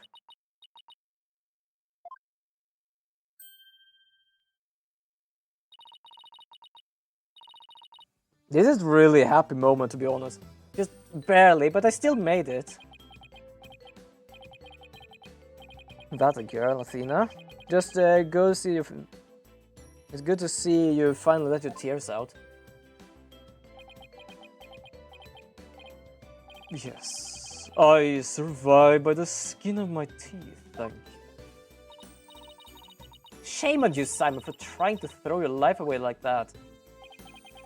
It was never my intention to just throw my life away. But some things in this world are more important than your own life. Like what? My honor-bound duty to protect with my life. My mentor's most beloved treasure. Huh? That's some loyalty. This guy really is a samurai through and through. Yeah, he didn't want to get executed just because of, oh, I'm just gonna take the blame. He just didn't want her to be in the crossfire. Well, it looks like we can breathe easy now. Apollo, Athena, thank you both. It took all of us together to pull it off. You bet, boss. What a team we are, huh? That was definitely the most amazing turnabout I've ever seen. I'm a lucky guy. My office has the best, most capable lawyers around. Thanks, Mr. Wright. I'm going to work extra hard to make up for all the worry I caused. Apollo Justice is fine and ready to go. Let's hear it for the Right Anything Agency. Well, nobody going to try harder than me, so you better watch out, Apollo. Simon is free thanks to Mr. Wright. But there are so many more people out there who needs our help. Alright. I'll be needing you both to help them. We still have a long way to go. Get ready, you two. We won a major victory, but the war is far from over. There are still people out there suffering under false charges who will need defending. We got a lot of work ahead of us. If we ever hope to fully bring the dark age of the law to a close. Hey, I know one thing we have to do. We had to celebrate with a bowl of piping hot noodles. Huh? Nothing like a bowl of Eldon noodles after trial. All on Mr. Wright's tab. That's how we work at the Right Anything Agency, right, Mr. Wright? Haha. As a boss, it's your duty to express gratitude to your people for the greatest work. In that case, allow me to join in with the festivities. I would greatly welcome a bowl of noodles. I have an idea. Why don't I just invite everybody involved with the case? The more the merrier, right? Oh, Mr. Nick, look how far you've come. Who knew you were grown up to be such a generous gentleman? I kinda like, though, that he still kept the old cast, like, ways of showing emotions. For example, like Edgeworth and Pearl, for example, from the other games, even though they are in 3D now. Under these circumstances, there's only one thing I could say. Only if I could get to join in. Hey, no, I want to say it too. Okay, here we go. Objection! Basically because they only want him to say this. But yeah, it was a half an hour extra, but that's a capable thing. Trying to think of something nice I could do for Polly now this back. So I tried to go around and get a bunch of jobs for him. Find a lost cat, install an air conditioner, give a computer less... The fuck? I think I should... I don't know what's going on here. I do love it still, the Right Anything Agency. But yes, this has been the Apollo Justice Dual Destinies game. We still have one extra case that has nothing to do about this. But it's a really fun case and I do like it. We are gonna play it. And after that, we do still have the third game. It's gonna be sad though that we are about to started last game, because that means the games are about to be done. And I really love these games. It has to be a constant. They're not like the smartest people, but it still is a really lovely game, no matter what. That's why I just feel like I want them to make more games of this, but I know it could also be really difficult to make. But it's just me, I just wanted to continue. I just love this game so much, I just wanted to continue, that's all. There's not really a big reason behind it. But after I played that game, I'm pretty certain I played all the main games as well. No, not all the side games. All main games, yes. Together with the Chronicles one. I know that not on stream, but at my own time I did play the Professor Layton one as well, the mix one, which was actually really good. I'm not gonna complain about that one. I really like that one. It was hella dark though, to be honest, at some points, but it was good. I have not done the investigation ones. I know I own one, and I don't know how many there are, but I might actually get that and play that as well, just because this series is actually completely wonderful. But other than that, I am gonna call the stream here. We're gonna look at the aftertext here while I'm looking for someone to raid. But other than that, this has been Dual Destinies. This was either the first or at least some about the second game I played in this series, and I really do love this game. I absolutely adore this game a lot.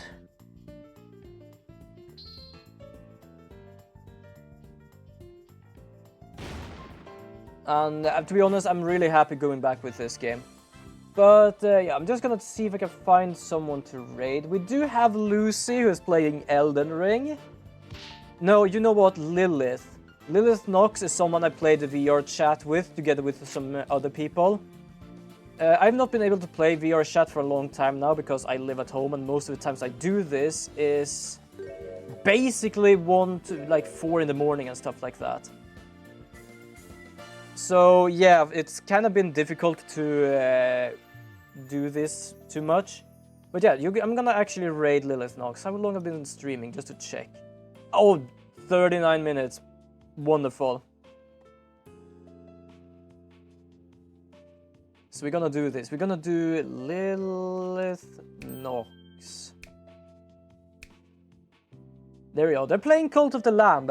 They're absolute wonderful people. As I said, I have actually interacted with them more or less in real life, with like as real life as virtual VR chat can be. But other than that, they are absolutely a wonderful being, and I do hope you all will enjoy their stream as well. Other than that, I will be back